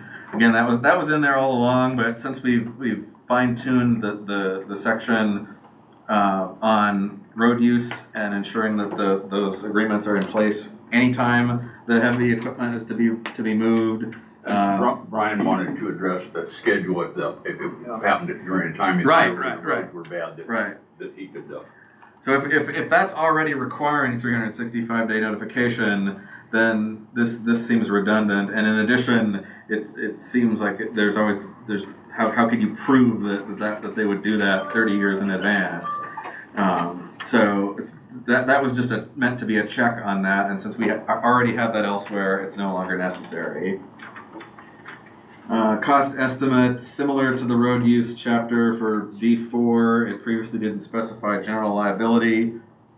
So now it says general liability, and it also says non-participating property owners, again, for the same reasons that there's already a contract between the developer and the participating. So the non-participating is what we're really concerned about. The next one on page 54, this is another one that Tom and I had recently discussed. He was concerned about the possibility that the bond could expire during decommissioning, and then the developer could just walk away before it's completed, and there would be no mechanism to ensure that the work is completed. And so his idea to address that was this statement here that says, the bond shall include a provision to ensure that if the decommissioning is initiated or required by the board to be initiated at any time during that 3-year duration of the bond will remain in effect until the county has confirmed that decommissioning has been completed. Didn't we originally have that at 90 days and then we upped that to 120 days, huh? No, it was always 90. What it was is the bond's a 3-year bond. So Yeah. they had to return to us at 2.5 years, 180 days before the expiration of the bond, and say they wanted to continue operation of the development facility, whatever. And they had to turn in a bond 90 days before the first day. Well, it might take a year to decommission one of these. So if they were 90 days into decommissioning and went broke. I understand that, but if we got 120 days on this new. Well, are you referring to the top of page 55? No, I'm referring to G. Yeah, that's where that is, section G. So in that case, it was 365 previously, so that one was reduced. Okay. So that was what Tom had requested there, because we originally had 365, and we're talking about abandonment, in terms of it's just not operating at all. He wanted that, thought it was appropriate to tighten that up, and so that's why it was adjusted accordingly. That's just referring to how long it takes before we can determine that abandonment has occurred, and then we have to, the developer will be, the owner operator will be, there's a trigger there that they have to start either reactivated or decommissioned. And then there's a couple more here. Number 3, this section was originally, this one was reorganized a little bit just to make sure that the flow made sense. So the caveat at the beginning was added just so it's clear that if all the deconstruction activities must be completed within 365 days, that is in situations specifically where the owner-operator proceeds to decommission upon being notified of the abandonment. So it's addressed elsewhere what happens when it's planned. But if it is something where they are actually told that you have to do this, then that's where that passage applies. And then in the section 4. Just to ensure that there is a clear reference to the point at which the 90-day period starts, it now says that failure to begin the dismantling or removal within 90 consecutive days of the abandonment determination. So it said 90 days before, but now it's saying the clock starts at the abandonment determination by the county. And then in subsection A, it says if the abandoned structures are not removed as required after the owner or operator is notified of the violation.